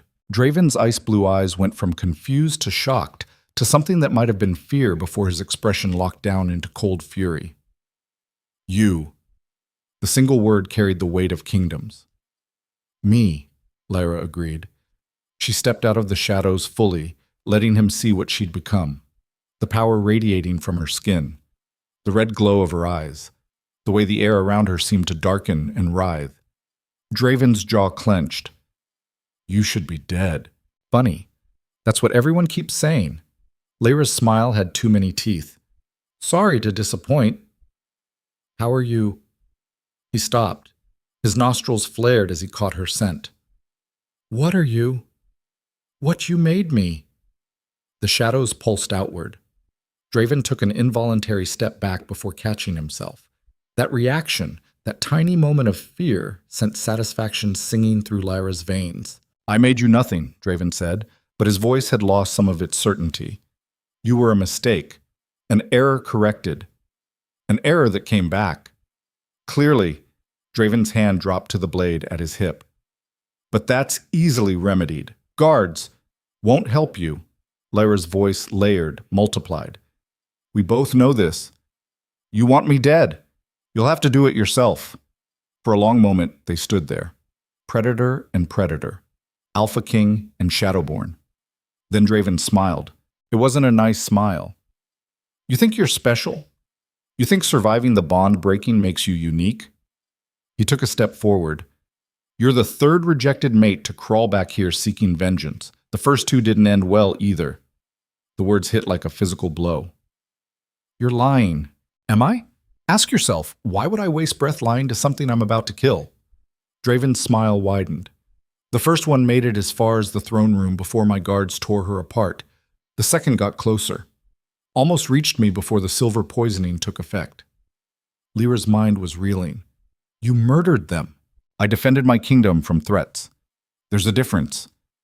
Draven circled slowly, studying her like a specimen. But you're different from them, aren't you? You're Shadowborn. I can smell it on you, see it in your eyes. Then you knew. The accusation tore from Lyra's throat. You knew what I was, what I could become. That's why you rejected me. Of course I knew. Draven's tone was matter-of-fact, clinical. Your bloodline record showed Shadowborn markers going back 7 generations, dormant but present. The council wanted me to bond with you anyway, said the power would strengthen the royal line. But you refused. I refused to chain myself to something I couldn't control. Draven stopped circling. The Shadowborn were destroyed for a reason. They were chaos, unpredictable, a threat to every ordered thing we've built. Did you really think I'd let that poison my kingdom? So you tried to kill me instead. Yes. The admission was casual, unconcerned, like he was discussing the weather. Lyra felt something crack inside her chest. The bond was real, she heard herself say. Fate chose me, chose us. And you just threw it away like it meant nothing. Because it meant nothing. Draven's eyes were cold, absolute. I don't bow to fate. I don't submit to bonds I didn't choose. I am Alpha King. I decide my mate. I decide my future. Not some cosmic force that thinks an Omega with cursed blood is suitable for my throne. The rage that had been building in Lyra since the rejection, since the fever, since the transformation, since everything, finally broke free. The shadows exploded outward. The corridor plunged into darkness so complete it was like being buried alive. Draven's fear hit her senses like wine. Sharp, intoxicating, delicious. Not so confident now, are you? Lyra's voice echoed from everywhere and nowhere. Can't see. Can't fight what you can't see. Can't kill what you can't touch. She heard Draven draw his blade. Felt him reaching for his alpha power, trying to push back against the darkness. It wasn't enough. Lyra was stronger here, in the shadows, in the fear. This was her domain now. She moved like smoke, circling him, letting him feel her presence without seeing her. You want to know what it was like? Lyra's voice dripped venom. Feeling the bond snap? Feeling my heart literally tear in half? Spending 3 days burning alive from the inside out? I don't care. You should. Lyra materialized behind him. Because I'm going to make you feel every second of it. She reached into his mind and pushed. Draven's scream was satisfying in ways Lyra couldn't describe. She wasn't breaking him, not yet. Just showing him what fear tasted like. What it felt like to be small and helpless, and at someone else's mercy. What it felt like to be her. Stop! Draven was on his knees now. Stop this! Why? You didn't stop when I begged. You didn't hesitate. You just broke the bond and walked away. Lyra's power coiled tighter. I could kill you right now. Crush your mind until there's nothing left. Would you like that? Would you like to die afraid and alone? Lyra. The voice came from behind her. Not Draven's voice. Someone else. Lyra spun, shadows still roiling, and froze. Standing in the corridor, flanked by a dozen guards, was Lord Commander Theron, and beside him, Elena, her friend, her childhood companion, looking at Lyra with eyes full of tears and something that looked like guilt. I'm sorry, Elena whispered. I'm so sorry, but they said if I didn't tell them when you arrived, they'd kill my family. I didn't have a choice. The betrayal hit harder than any physical blow could have. Elena had known Lyra was coming, had told them, had led her into a trap. You sold me out. Lyra's voice was hollow, empty. I didn't want to. They threatened, so I don't care what they threatened. The shadows writhed violently. You sold me out. It was the only way to keep them safe. There's always a choice. Lyra's scream echoed through the corridor. You chose them over me. Elena flinched like she'd been struck. Theron stepped forward, hand on his sword. Release the king, now, or we cut you down where you stand. Lyra looked at the guards. 12 of them, all armed with silver blades that would burn Shadowborn flesh, all positioned between her and escape. She looked at Elena, who was crying openly now, looked at Draven, who was climbing to his feet with murder in his eyes. She was trapped, completely and utterly trapped. You planned this, Lyra said slowly. All of it. You knew I'd come back. Draven brushed dirt from his clothes. His hands were shaking from fear or rage, Lyra couldn't tell. But his voice was steady. Of course I did. You survived the bond breaking. That made you predictable. Wounded animals always come back to the place that hurt them. His smile was vicious. I had your friend watched, had word spread through the servants that I was choosing a queen, knew you couldn't resist the bait. You used her. I used everything at my disposal. Draven's eyes were cold. You're not special, Shadowborn. You're just predictable. And now you're trapped. Silver blades, wolfsbane in the air, no escape routes, just you and a very painful death. The guards advanced. Lyra's hand dropped to the vial at her belt. The amplifier Moira had given her. Last resort, Kate had said. This definitely qualified. I wouldn't, Draven warned. Whatever that is, it won't save you. You're outnumbered, outmaneuvered, out of time. Lyra looked at Elena one more time. Her friend couldn't meet her eyes. I really am sorry, Elena whispered. No, you're not. Lyra's voice was flat, dead. But you will be. She uncorked the vial and drank. The effect was immediate and catastrophic. Power slammed through Lyra's veins like lightning. Her vision went pure red. The shadows didn't just gather, they erupted. The corridor filled with darkness so complete it was like the world had ceased to exist. Lyra heard screaming, heard the clash of steel, heard Draven shouting orders that were swallowed by shadow. But she barely registered any of it, because the power wasn't just amplifying her abilities, it was consuming her. She could feel her humanity slipping away like water through fingers. Could feel the Shadowborn blood taking over completely. Could feel herself becoming something that didn't think or feel or care, something that just fed. On fear. On terror. On the exquisite agony of minds breaking under pressure they weren't built to withstand. Lyra tried to pull back, tried to control it, couldn't. The power was a wildfire and she was kindling and there was no stopping it now. Through the chaos, she heard a voice. Cade's voice. Impossible. He was outside the citadel, outside the walls. But she heard him anyway. Pull it back, the voice commanded. You're stronger than this. Don't let it win. But she wasn't. She wasn't stronger. She was drowning. The last thing Lyra remembered before the darkness took her completely was Draven's face. Not afraid anymore. Not angry. Just disappointed. Like she'd confirmed everything he'd always believed about Shadowborn. That they were monsters, uncontrollable, better off extinct. Then everything went black. What? Lyra woke to pain. Everywhere. Her entire body felt like it had been torn apart and badly reassembled. She tried to move, couldn't. Her wrists were bound with something that burned where it touched skin. Silver. Had to be silver. Her ankles, too. She was on her back on cold stone. In a cell. Lyra forced her eyes open. The room was small, dark. The only light came from a barred window high on one wall. She was alone. For now. Memory came back in fragments. The citadel. The confrontation. Elena's betrayal. The vial. The loss of control. What had she done? How many had she... The cell door opened. Draven walked in. He looked tired. There were dark circles under his eyes and a fresh bandage on his left arm. You're awake, he said. Good. Lyra tried to speak. Her throat was raw, burned. You killed 4 guards, Draven continued conversationally. Drove 3 more completely insane. They're still screaming. The healers say they'll never recover. Horror crashed through Lyra. I couldn't. You did. You could. You lost control and the monster inside you fed. Draven crouched down beside her. Just like I knew you would. Just like every Shadowborn in history eventually did. That's why your kind was destroyed, because you're weapons that turn on their wielders. I'm not. You're exactly that. Draven's voice was flat, final. And now I'm going to do what should have been done 500 years ago. Finish the job, permanently. Lyra's blood turned to ice. You're going to kill me. Eventually. But first, you're going to help me make sure no other Shadowborn ever awakens again. Draven stood. My scholars have been studying your blood, your power, looking for the markers that make you what you are.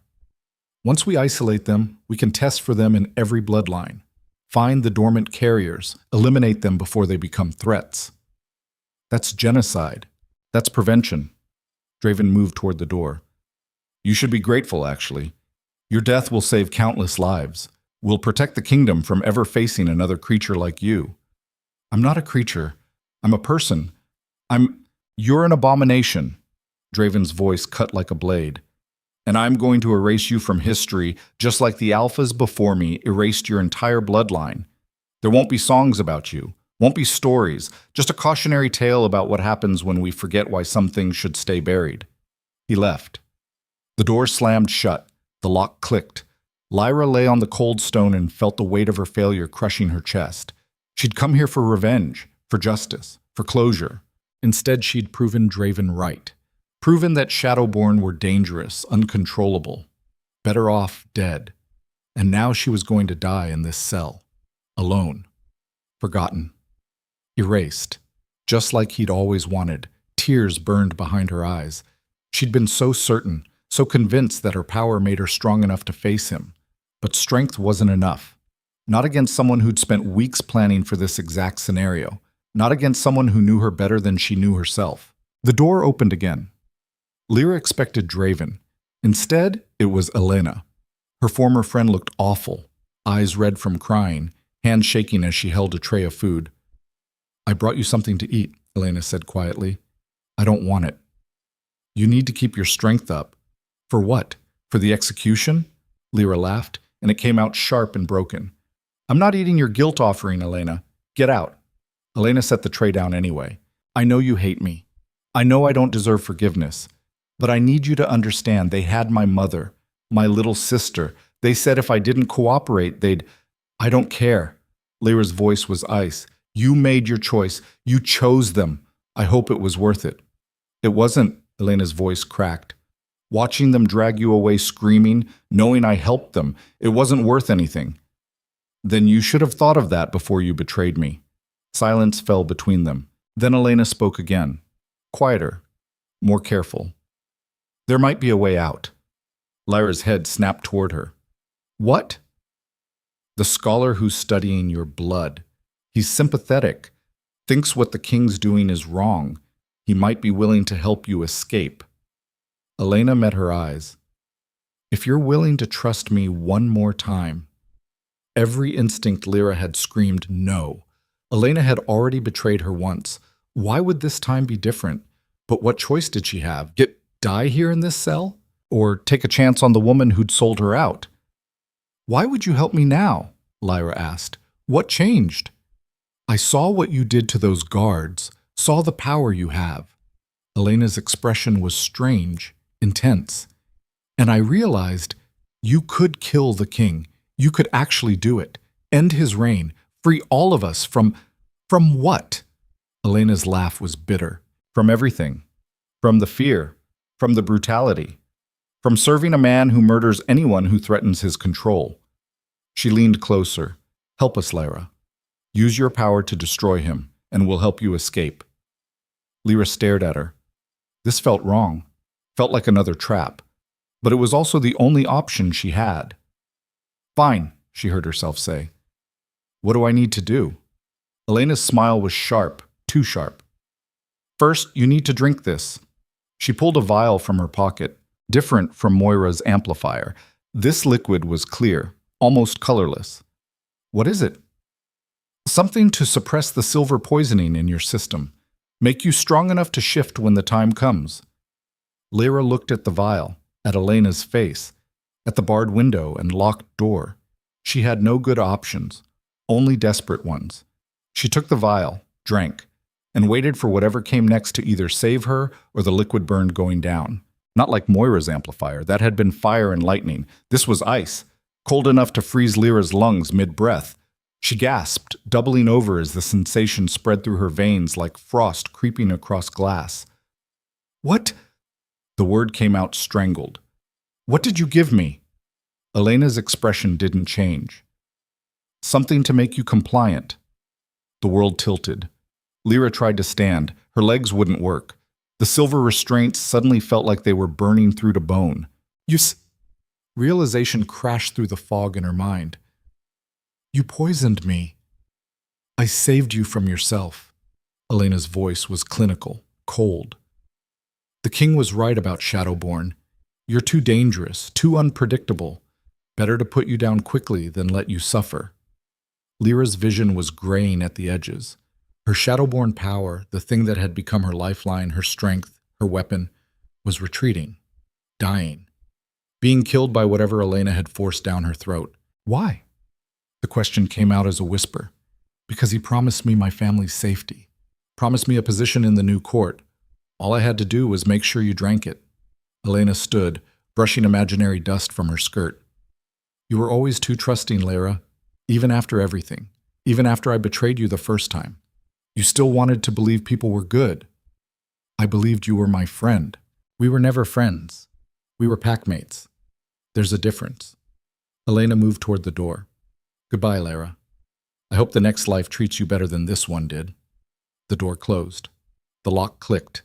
Lyra collapsed onto the stone floor, shaking violently as the poison worked through her system. She was going to die. Here, alone. Betrayed twice by the same person. Killed not by Draven's blade or by loss of control, but by trust. By the stupid, naive belief that someone might actually help her. Her eyes burned. Her chest ached. The Shadowborn power was almost gone now. Just a flicker. A dying ember. Soon there'd be nothing left. Just Lyra Voss, Omega. Rejected. Forgotten. Erased. No. The thought came from somewhere deep. Somewhere primal. No. Not like this. Not after everything. Lyra's fingers dug into the stone floor hard enough to crack nails. She'd survived the bond breaking. Survived 3 days of fever that should have killed her. Survived transforming into something that shouldn't exist. She was not going to die from poison in a cell. She refused. Lyra reached for the Shadowborn power, found it guttering like a candle in a hurricane, and instead of trying to fan it back to life, she grabbed it, pulled it into her core, and held on. The poison tried to snuff it out. Lyra held tighter. Her body convulsed. Blood vessels burst in her eyes. She tasted copper, but the power, that tiny dying ember, didn't go out. It fought. And fighting, it began to change. The poison wasn't destroying the Shadowborn blood. It was feeding it, refining it, burning away everything weak, everything human, everything that wasn't pure distilled power. Lyra screamed. The sound was layered. Multiple voices, some human, some not. The silver restraints cracked, then shattered. Lyra's body arched off the floor as transformation tore through her, not the smooth shift she'd learned to control. This was violent, agonizing, rebirth through annihilation. Her bones broke and reformed, her muscles tore and rebuilt, her skin split and knitted back together darker, stronger. When it finally stopped, Lyra lay gasping on the floor. The poison was gone. Consumed by Shadowborn power that was now stronger than it had ever been. She stood. The cell felt smaller, or maybe she felt bigger. Lyra looked down at her hands. They looked normal, human, but she could see the shadows moving beneath her skin like living things, could feel the power coiled in her chest like a caged star. Elena had tried to kill her, had failed, had made her stronger. The irony was almost funny. Lyra walked to the cell door, pressed her palm against it. The lock exploded. The door swung open. Outside, the corridor was empty, dark, perfect. Lyra stepped into the shadows and let them swallow her whole. She moved through the citadel like smoke, like death, like something that had stopped pretending to be human. Guards passed within feet of her and never saw her. Servants hurried by, completely unaware of the predator in their midst. Lyra tracked Elena's scent through the maze of corridors. The trail led up, away from the dungeons, toward the residential quarters, toward where the nobles lived. where Elena had probably run to report Lyra's impending death to Draven. Good. Lyra would start there. The scent ended at a door carved with the royal seal, a meeting chamber. Lyra could hear voices inside, multiple, all familiar. She pressed her ear to the wood. Certain the poison worked? That was Draven's voice, cold, clinical. Positive, my king. I watched her drink it, watched her collapse. She'll be dead within the hour. Elena's voice, smug, satisfied. Excellent. Have the body burned. I want no trace of Shadowborn blood left for... Lyra kicked the door open. It exploded off its hinges, crashing into the room with the sound of splintering wood and tearing metal. 6 people were inside.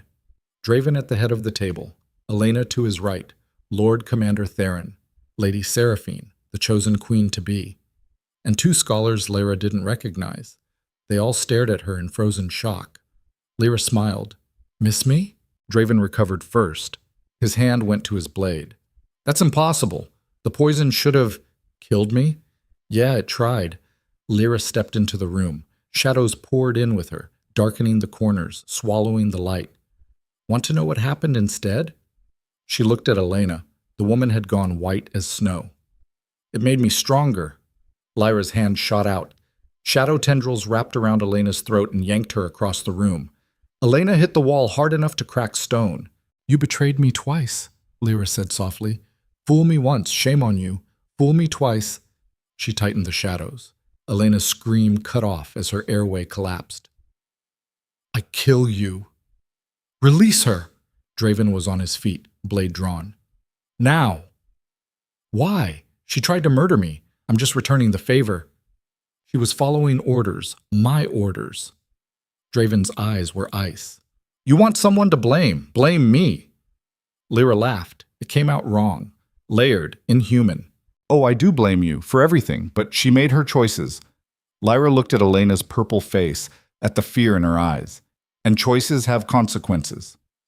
The shadows constricted. Elena's neck snapped with a sound like breaking kindling. Her body went limp. Lyra let it drop. The room erupted in chaos. Theron charged, silver blade gleaming. Lyra moved. Not like a wolf, like shadow-given form. She was behind him before he completed his first step. Her hand closed on the back of his neck. You hit me, Lyra said conversationally. The night of the rejection, remember? Theron tried to twist free. Lyra's grip was iron. I remember. She slammed his face into the table. Once, twice, 3 times, until the wood splintered and blood pooled. Stop this! Lady Seraphine's voice was shrill, terrified. Someone stop her! The 2 scholars were already running, smart. Draven hadn't moved. He stood at the head of the table, blade in hand, watching Lyra with those ice-blue eyes that had haunted her nightmares. You're out of control, he said. I'm in perfect control. Lyra released Theron. He slumped to the floor, groaning. I know exactly what I'm doing. You're proving me right, proving that Shadowborn are monsters. Maybe I am a monster. Lyra's voice was steady. But you made me this way. You rejected the bond. You tried to kill me. You used my friend to poison me. Everything I've become is because you couldn't accept what fate gave you. Fate gave me a weapon I couldn't control. Fate gave you a mate. The word tore from Lyra's throat. Someone who would have stood by you, fought for you, loved you, and you threw it away because you were too proud to accept anything you didn't choose yourself. Draven's expression didn't flicker. I stand by that choice. Of course you do, because you're incapable of admitting you were wrong. Lyra took a step closer. But you were wrong. About me. About the bond.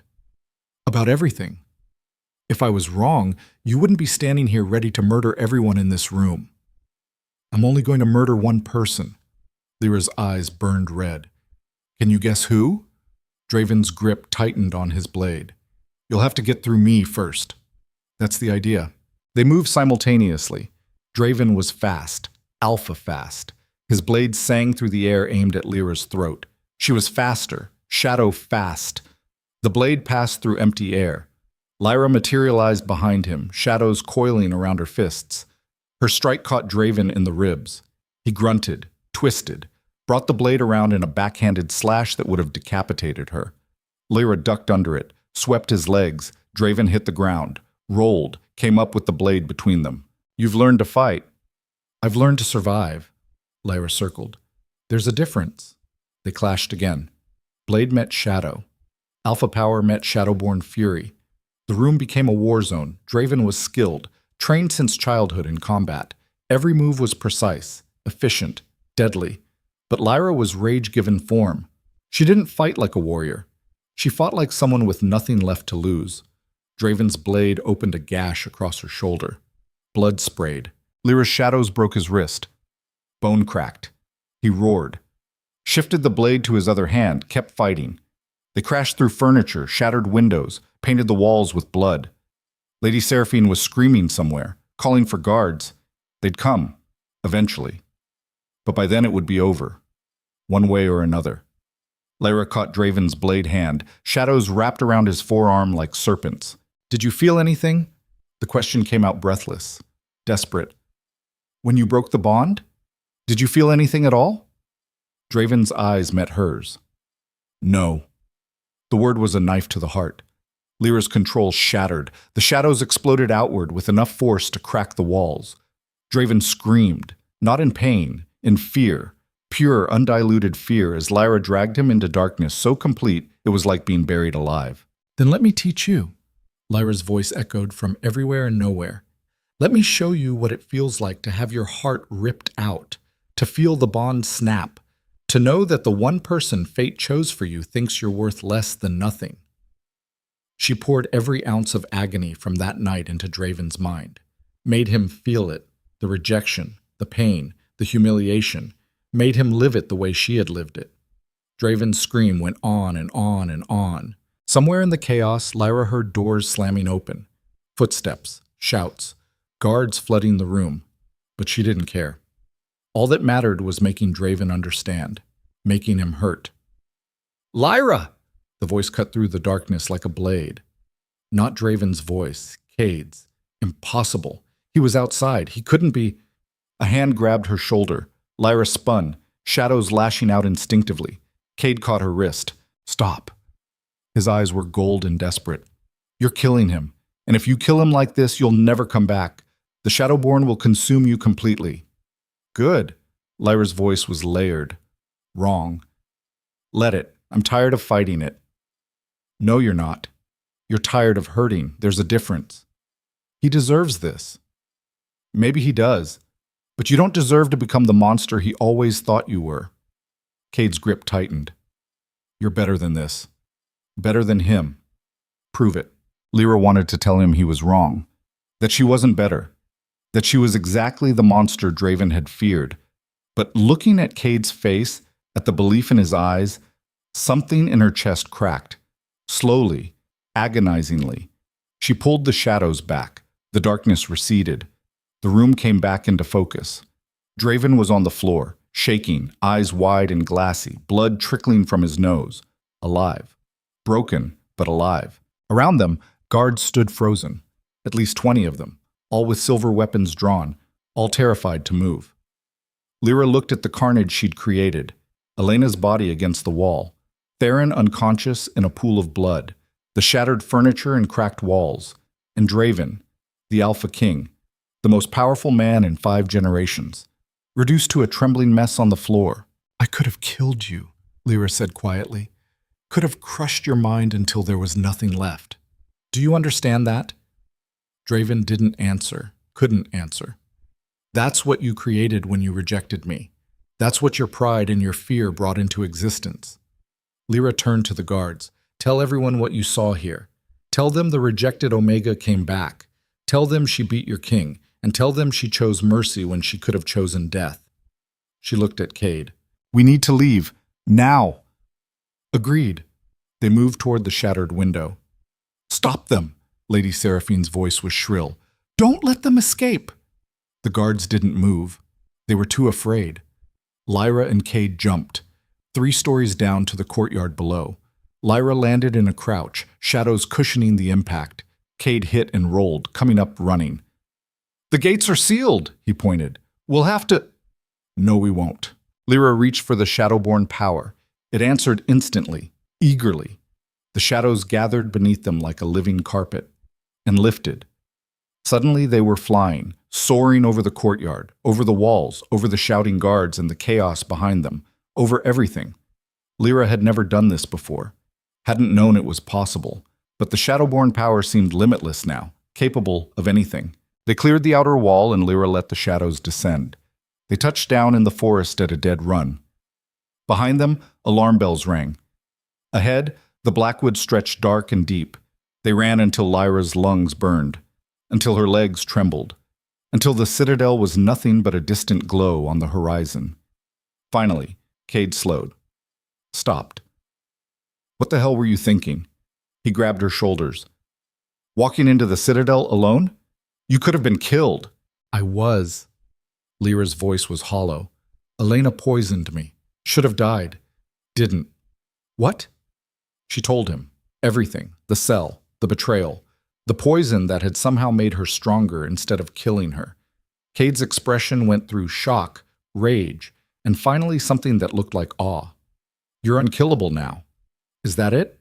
The Shadowborn equivalent of immortal? I don't know what I am. Lyra looked at her hands. They were shaking. I killed Elena, broke Theron, nearly destroyed Draven's mind, and I didn't feel anything. Cade, I didn't feel anything. That's the Shadowborn power. No, it's me. I'm becoming what he always said I was. A monster. Something that doesn't feel, doesn't care, just destroys. Lyra's voice cracked. You were right to pull me back. Another minute and I would have killed him. Would have enjoyed it. Cade was quiet for a long moment. Then he pulled her into a hug. Lyra stiffened. She wasn't good at physical comfort anymore. Wasn't good at anything that required softness. But slowly, she let herself lean into it. You're not a monster, Cade said quietly. Monsters don't question themselves. Don't worry about becoming what they hate. You're still in there, still fighting. That matters. Does it? I've lost everything. My pack, my mate bond, my humanity. What's left? Choice. Cade pulled back to meet her eyes. You chose to spare Draven, chose mercy over revenge. That's not nothing. It feels like nothing. It's not. Trust me. Lyra wanted to believe him, but all she felt was empty, hollowed out, like the poison had burned away more than just her humanity. A howl echoed through the forest, then another, dozens of them. They're hunting us, Cade said. We need to move. Where? Where can we possibly go that Draven won't find us? I might have an idea about that. Lyra looked at him. Cade's expression was grim. There are other packs, other territories beyond the Northern Kingdom. Places where Draven's authority doesn't reach. We could run. You're saying we should run. I'm saying we should survive. Regroup. Come back stronger. I don't want to run anymore. Lyra? No. She stepped back. I'm done running, done hiding. Draven knows what I am now, knows what I can do. He'll never stop hunting me, never stop trying to eliminate the Shadowborn threat. So what are you suggesting? Lyra looked back toward the citadel, toward the distant glow of lights and life and wolves who thought their king was invincible. I'm going to give him exactly what he fears most, which is war. Lyra's voice was steady now, clear. Not just against him, against everything he represents, the old bloodlines, the hierarchy, the system that says some wolves are worth more than others just because of what they're born as. That's insane. You're one person against an entire kingdom. Am I? Lyra met his eyes. You saw what happened in that room. 20 guards too afraid to move, the Alpha King broken on the floor. I'm not just one person anymore, Cade. I'm proof that the system can be beaten. That power isn't about bloodlines or hierarchy. It's about strength, real strength. You sound like you're planning a revolution. Maybe I am. The howls were getting closer. Cade looked torn between admiration and concern. If you do this, if you actually try to tear down the kingdom, it won't just be Draven hunting you. It'll be every alpha, every pack, every wolf with something to lose. Good. Let them come. Lyra felt the Shadowborn power coil tighter in her chest. Let them all come, and I'll show them what happens when you reject fate, when you try to erase something because you're afraid of it. You'll show them fear. I'll show them truth. Lyra's smile was sharp. That the old order is dying. That the age of Alpha Kings ruling through dominance and bloodlines is over. that something new is rising to take its place. Something like you. Something like us. Lyra held out her hand. I can't do this alone. I'll need allies. Wolves who are tired of the old ways, who want something better. Will you help me? Cade looked at her hand, at her face, at the determination burning in eyes that glowed faint red, even in human form. Then he took her hand. You're absolutely insane. Probably. This is going to get us both killed. Most likely. And you're sure you want to do this? No going back after this point. Lyra thought about Draven's cold eyes, about Elena's betrayal, about every Omega who'd been told they were less, every rejected mate who'd died alone in the dark, about the two women before her who'd crawled back seeking vengeance and failed. She thought about the power coiling beneath her skin, the strength she'd earned through suffering, the choice she had right now to either hide or fight. I'm sure, Cade's grin was sharp. Then let's burn it all down. The howls were right on top of them now, shapes moving through the trees, Draven's hunters, coming to drag them back, coming to kill the Shadowborn threat once and for all. Lyra let the shadows pour out of her like smoke. Let the power rise to the surface. Let herself become what she'd spent 3 weeks learning to be. Not the rejected Omega, not the broken mate, the thing that lived in the dark places between fear and nightmare, the thing that made predators remember they could be prey. Come on then, Lyra said softly. The first hunter broke through the tree line. Then 10 more. 20. They surrounded Lyra and Cade in a loose circle, all shifted, all snarling, all ready to kill. The largest, a massive alpha with scars covering his muzzle, stepped forward. His voice was gravel and menace. By order of King Draven Kael, you are commanded to surrender. Come quietly or be torn apart. Choose. Lyra looked at the circle of wolves, at the hunters who thought they were the dangerous ones, at the alpha who thought a command from his king meant anything to her anymore. She smiled. No. And the forest erupted into that was the only word for what happened when Lyra said no. The hunters lunged as one coordinated mass of fur and fang and killing intent. 20 wolves converging on 2 targets with the precision of soldiers who'd trained together for years. They never stood a chance. Lyra's shadows erupted like a tidal wave of living darkness. The first 3 wolves hit the wall of shadow and simply stopped, frozen mid-leap, eyes wide with terror so complete their minds couldn't process it. They dropped, unconscious before they hit the ground. The others pulled up short, suddenly uncertain. The scarred alpha snarled orders, but his voice cracked halfway through. Fear scent rolled off him in waves. Cade used the hesitation. He shifted mid-stride, smooth, practiced, and his wolf form was all lean muscle and scarred hide. Not as big as the alphas, but faster, meaner. He went low, taking out the legs of the nearest hunter. The wolf went down hard. Cade's jaws closed on its throat. Not killing. Holding. A warning. Lyra didn't bother with warnings. She moved through the remaining hunters like death incarnate. Her human form dissolved into something else. Not quite wolf. Not quite shadow. Something in between that made the eyes hurt to look at directly. Pure Shadowborn. The darkness that lived in the space between heartbeats. She didn't need claws or teeth. The shadows did the work for her. They wrapped around legs and throats and minds, pulling hunters down one by one, making them feel every fear they'd ever buried, every nightmare they'd pretended didn't exist, making them understand what it meant to be prey. In less than 30 seconds, it was over. 20 of Draven's best hunters lay scattered across the forest floor, some unconscious, some whimpering, all broken. The scarred alpha was the last one standing. He stared at Lyra with eyes that had seen battlefields, had seen death, had never seen anything like this. What are you? The question came out choked. Lyra shifted back to human, naked, covered in shadows that moved like living things across her skin. I'm what happens when you try to destroy something that refuses to die. She didn't kill him, just looked at him until he understood. Then she turned and walked away. Cade shifted back, falling into step beside her. That was, he paused, efficient. They were in my way. You could have killed them. I know. Lyra's voice was flat. I chose not to. Does that make me better or worse? It makes you someone who still has a choice. That's more than most can say. They walked in silence for a while. Behind them, the hunters didn't follow, didn't dare. Lyra could feel them watching, though, could feel their fear soaking into the earth like blood. Good. Let them carry that fear back to Draven. Let them tell him what they'd seen. Let the Alpha King understand that his rejected mate wasn't just alive. She was unstoppable. Where are we going? Cade asked eventually. Lyra had been thinking about that, about where someone like her could possibly go, what she could possibly do next. The answer had been forming in the back of her mind since she'd walked out of that throne room. Moira's cottage. Cade raised an eyebrow. The old woman. Why? Because she knew this would happen. Knew I'd come back different. Knew Draven would hunt me. Lyra's jaw tightened. I need to know what else she knows. What else she saw coming that she didn't tell me.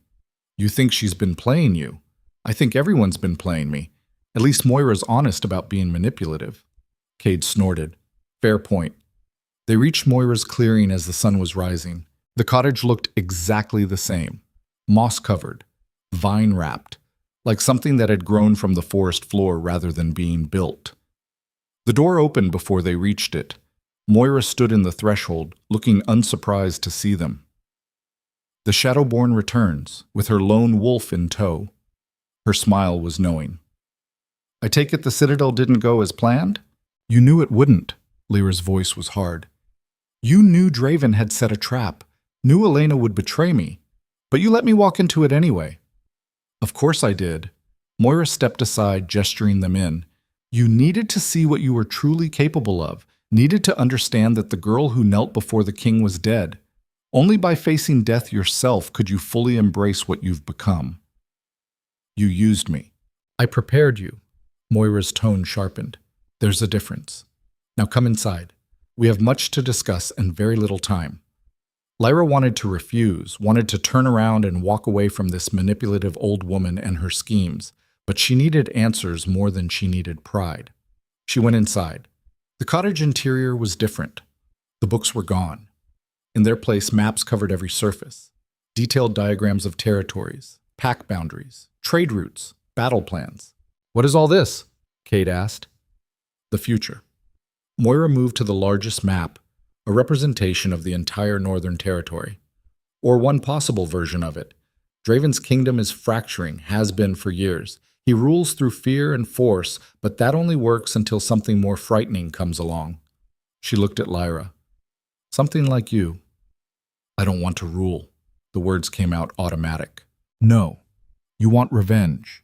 But revenge alone won't change anything. Kill Draven, and another alpha takes his place. The system remains. The hierarchy continues. Omegas stay at the bottom. Moira's pale eyes bored into Lyra. But if you dismantle the system itself, then what? Chaos? Civil war? Evolution. Moira tapped the map. These packs here, the riverside, the eastern shore, the mountain tribes, they're already dissenting, tired of Draven's iron grip. They need a symbol. Someone who proves the old ways can be beaten. Someone who scares the alphas more than Draven does. You want me to start a revolution. I want you to finish one. Moira's smile was sharp. It started the moment Draven rejected his fated mate. The moment he broke sacred law because it didn't suit his politics. You're not the beginning, child. You're the reckoning that's been building for 500 years. Lyra looked at the maps, at the territories marked in red, at the notes scribbled in Moira's spidery handwriting about pack strengths and weaknesses and political alliances. This was bigger than her and Draven. Bigger than one rejected bond. This was about every wolf who'd ever been told they were lesser because of how they were born. Every Omega forced to submit, every Beta passed over, every rejected mate who'd died alone. If I do this, Lyra's voice was quiet. If I actually try to tear down the kingdom, I can't do it as a monster. I can't become what Draven always feared. Can't prove him right. Then don't. Moira's expression softened slightly. You have power, yes. But power without purpose is just destruction. You need to decide what you're building, not just what you're burning down. I don't know how to build anything. I only know how to survive. Then learn. Cade spoke up. You learn to fight. Learn to control your power. You can learn this too. Lyra looked at him. at the certainty in his eyes. Why do you believe in me? After everything you've seen me do, everything I've become, why do you still think I can be more than just... She gestured helplessly at herself. This... Cade was quiet for a long moment. Then he said, because you pulled back. In the throne room, when I told you to stop, you did. Most people with that kind of power couldn't, wouldn't. But you did. That tells me there's still someone in there worth believing in. The words hit harder than any physical blow. Lyra felt something crack in her chest, something she'd been holding rigid since the rejection. She'd spent so long trying to be strong, to be powerful, to be invincible. She'd forgotten what it felt like to be human. I'm scared, she admitted, of what I'm becoming, of what I'll have to do, of losing myself completely to this thing inside me. Then hold on to that fear, Moira said. Fear keeps you human. The moment you stop being afraid is the moment you become the monster Draven always said you were.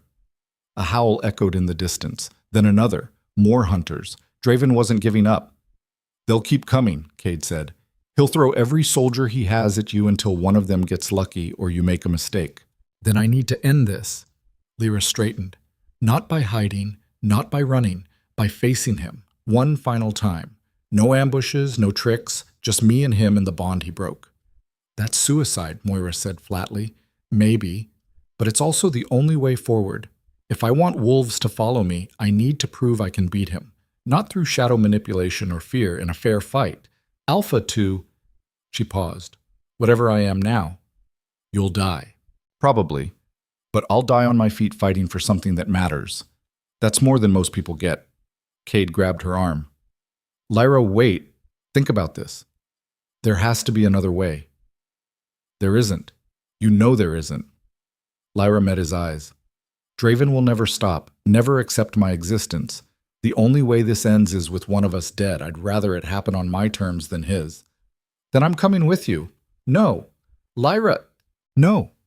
Her voice was firm. This is my fight. My reckoning. You've done enough, more than enough. But this last part, I have to do alone. Cade looked like he wanted to argue, but after a moment, he just nodded. All right, but promise me something. What? Win, however you have to do it. Whatever it costs. You walk away from that fight alive. Promise me. Lyra wanted to promise. Wanted to give him that certainty, but she'd learned her lesson about false promises. I'll try my best. It wasn't what he wanted to hear, but it was all she had.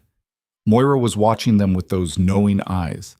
If you're going to challenge the king, you'll need to do it publicly. In front of the council, make it official. That way when you win, if I win? When you win, it's legitimate. The other packs will have to acknowledge it. Accept you as the new alpha of the Northern Territories. I don't want to be alpha. What you want is irrelevant. This is about what the kingdom needs. And right now, it needs proof that the old order can be toppled, that strength comes from more than bloodlines. Moira pulled a scroll from her shelves. This is a formal challenge, ancient law. Even Draven can't refuse it without looking weak. Lyra took the scroll. Her death warrant, most likely, but also her chance, the only one she'd get. How do I deliver it? You don't. I do. Moira's smile was sharp. I have ways of getting messages into the Citadel that even the king doesn't know about. It'll reach him by sunset.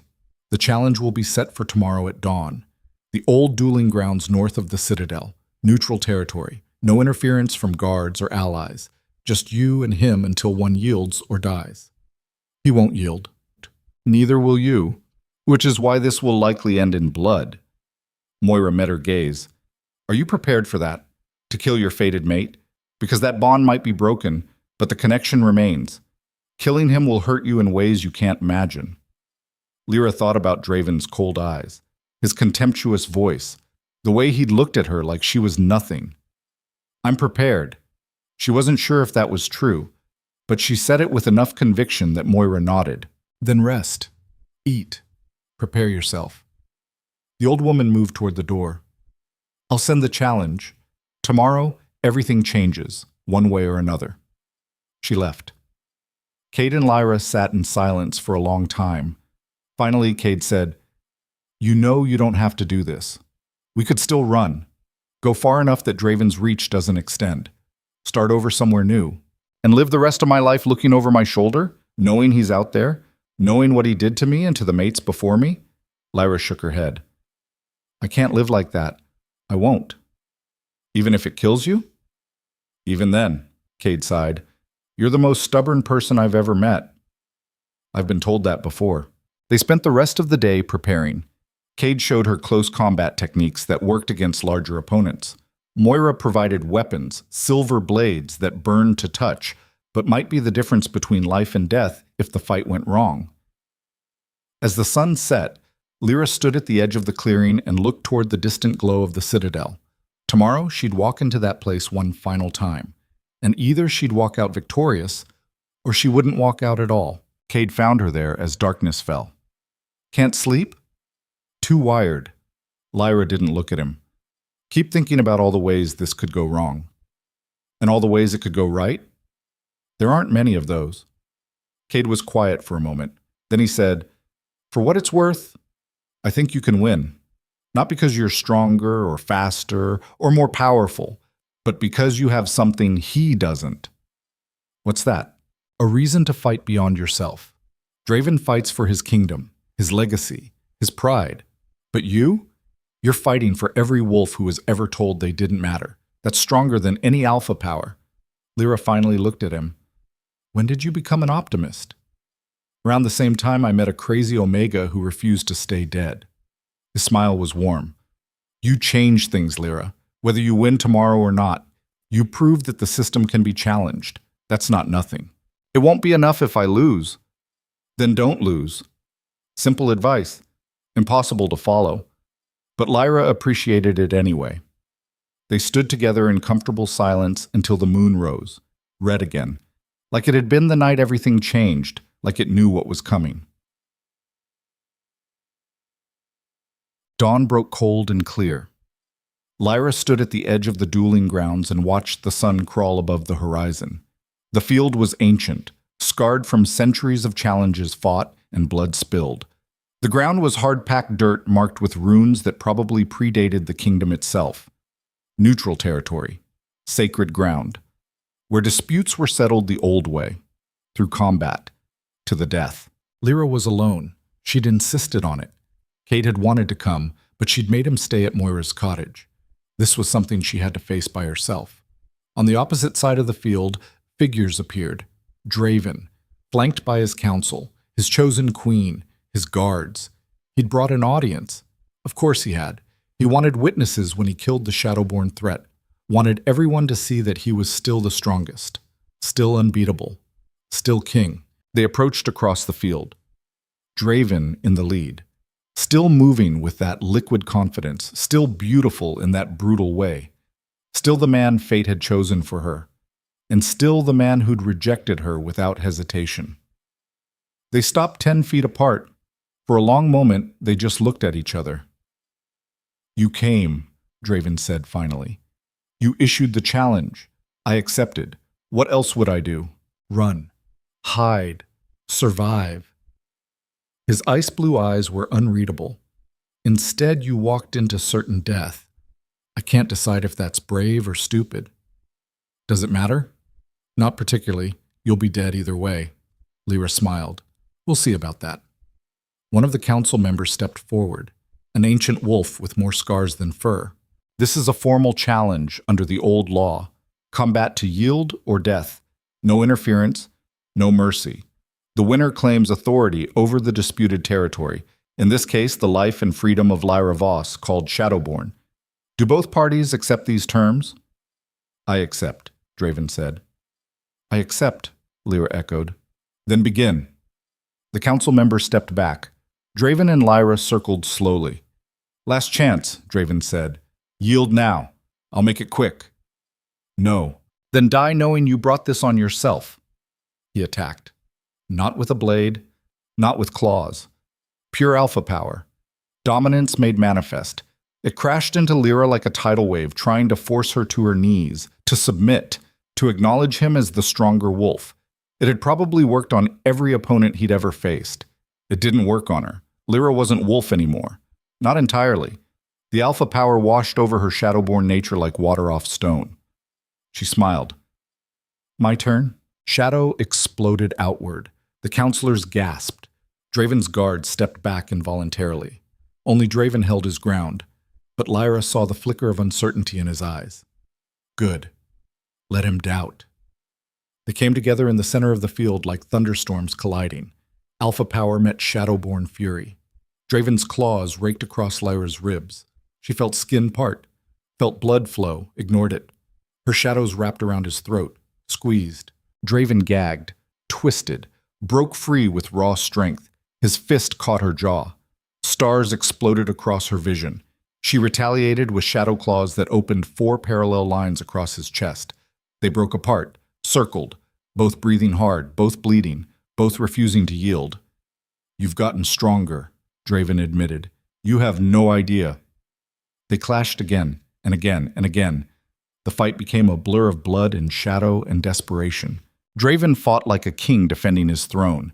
Every move was precise, calculated, designed to end the fight quickly.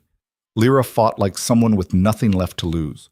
Wild, relentless, willing to take 2 hits to land one. Minutes stretched into an eternity. The counselors watched in silence. Even Draven's chosen queen had gone pale. This wasn't supposed to happen. The king wasn't supposed to struggle, but he was. Lyra could see it in the way his movement slowed, the way his breathing hitched, the way doubt crept into his eyes. He was tiring, so was she. But she'd learned to push through exhaustion, had learned to keep fighting when her body screamed for her to stop, had learned to survive. Draven's next strike was sloppy, telegraphed. Lyra caught his wrist, twisted, felt bone grind. Draven's scream was satisfying. She swept his legs. He hit the ground hard. Lyra was on him instantly, knee on his chest. Shadows wrapped around his throat. One hand raised with claws extended toward his face.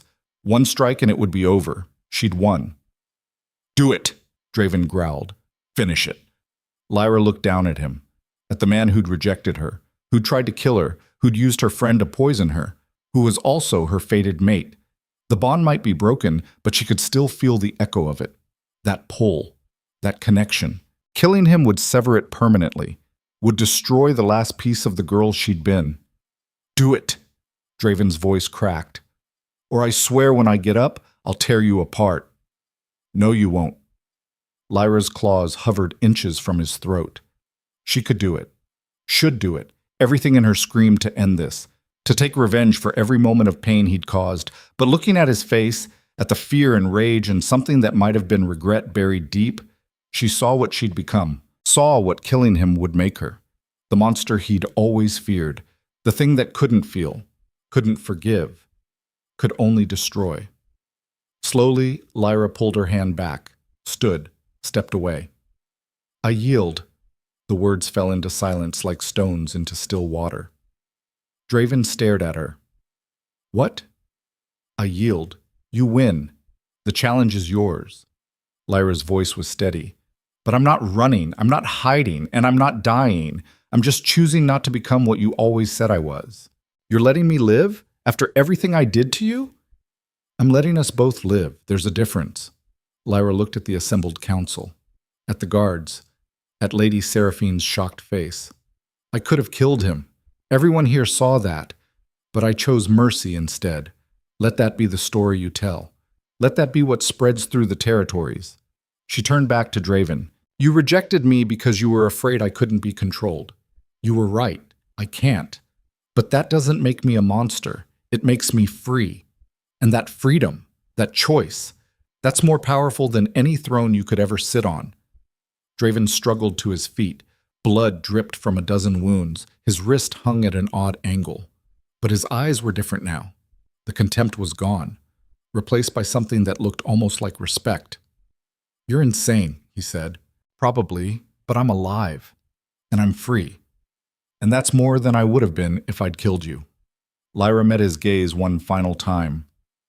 The bond is broken. We'll never be what fate intended, but maybe that's okay. Maybe we're both better off walking different paths. She started to turn away. Wait, Draven's voice stopped her. Why? Why spare me after everything? Lyra thought about that, about all the reasons she could give, all the justifications. In the end, she settled on the truth. Because killing you wouldn't change anything. Wouldn't bring back the mates you rejected before me. Wouldn't fix the bond you broke. Wouldn't make me feel whole again. She looked at him. Revenge doesn't heal wounds. It just creates new ones, and I'm tired of bleeding. The admission hung in the air between them. Draven's jaw worked, like he was trying to find words and failing. Finally, he just nodded. Go before I remember I'm supposed to kill you. You could try. I know. That's what terrifies me. Lyra smiled. Not a happy smile, but genuine. Good. Fear keeps you honest. She walked away. Away from the dueling grounds, away from the citadel, away from the man who'd been her destruction and, inadvertently, her rebirth. The council watched in stunned silence. No one tried to stop her. No one dared. Lyra walked until this field was behind her, until the citadel was a distant smudge on the horizon, until she reached the tree line where Cade was waiting, looking equal parts relieved and confused. You're alive, he said. Seems like it. Did you win? No, I yielded. Cade's eyebrows shot up. You what? I had him. Could have killed him. Chose not to. Lyra kept walking. Let's go. I'm done with this place. Where are we going? Wherever we want. That's the whole point of freedom, isn't it? Choice. They walked into the forest together.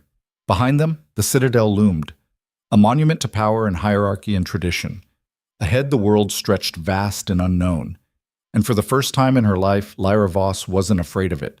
She'd been rejected, broken, transformed into something that shouldn't exist. And she'd survived. Not by becoming a monster, not by destroying everything in her path, by choosing mercy when vengeance was easier, by choosing humanity when power would have been simpler, by choosing to be more than what anyone, even fate itself, had decided she should be. The Shadowborn walked into the wilderness, and the world would never be quite the same. And check. 3 months later. The territories were changing. Word had spread about the duel, about the Omega who'd beaten an Alpha King and chose to walk away, about the rejected mate who'd become something new, something neither wolf nor shadow, but somehow both. Packs were fracturing, old alliances crumbling. Wolves who'd spent their lives at the bottom of the hierarchy were starting to question why, starting to wonder if strength came from more than birthright, starting to believe that change was possible. Lyra heard the stories as she and Cade moved through the territories, never staying long in one place, never drawing too much attention, but the impact of that single choice rippled outward like stones in still water. They'd found others, rogues and exiles and wolves who didn't fit the traditional pack structure. Built something new. Not a pack. Not a kingdom. Just a place where the rules were different, where strength mattered more than bloodline, where choice mattered more than tradition. It wasn't perfect. Nothing ever was. But it was theirs. One evening, as they sat around a fire with their growing band of misfits, Cade asked the question he'd been holding for months. Do you regret it? Letting him live? Lyra thought about that. About Draven. About the bond that had broken and the girl she'd been. No, she said finally. He gave me something by rejecting me. He just didn't realize it. What's that? Freedom. Lyra looked at the fire, at the faces around it, at the future they were building. I spent my whole life believing the bond would define me, that fate had a plan and I just had to follow it. But fate's plan almost killed me, and surviving that, choosing my own path, that's worth more than any mate bond ever could be. Even if it means being alone? Lyra looked at him, at the wolves who'd chosen to follow her, not because of blood or hierarchy, but because they believed in what she represented. I'm not alone. None of us are. That's the whole point. Cade smiled. Fair enough. They sat in comfortable silence as stars emerged overhead. Somewhere in the distance, a wolf howled. Not a pack howl, not a rogue's cry, just a voice in the wilderness calling to others who might be listening. Lyra felt the Shadowborn power stir in her chest. It was quieter now, more controlled. Part of her rather than something threatening to consume her.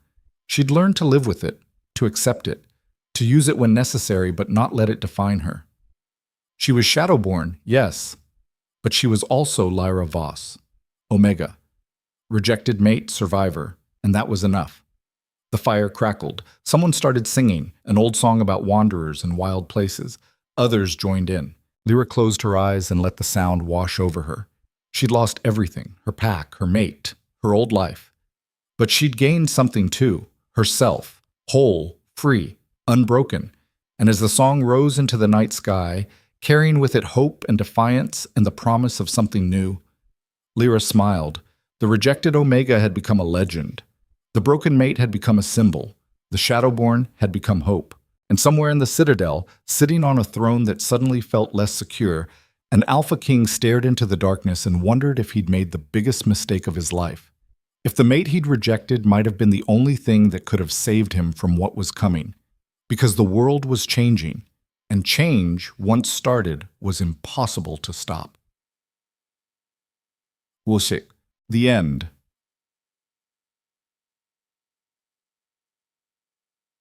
In the years that followed, stories spread about the Shadowborn. Some said she'd died in the wilderness. Others that she'd built an empire of exiles that rivaled the kingdom itself. Still others claimed she'd simply vanished, becoming nothing more than a cautionary tale. The truth was simpler and more complex. Lyra lived, built a life on her own terms with wolves who chose to stand beside her rather than above or below her. She never returned to the Citadel, never sought vengeance against Draven or the system that had tried to destroy her. She didn't need to. Her survival was revenge enough. Her freedom was victory enough. Her choice to be merciful when she could have been monstrous changed more than any war ever could. And in the quiet moments, when the moon rose red and full, Lyra would remember the girl she'd been, the bond that had broken, the pain that had transformed her. She didn't mourn that girl anymore, because that girl had died so something stronger could be born. Not a monster, not a weapon, just a woman who'd learned that the most powerful thing in the world wasn't strength or dominance or even fate itself. It was choice, and she'd chosen to live on her own terms, free, forever.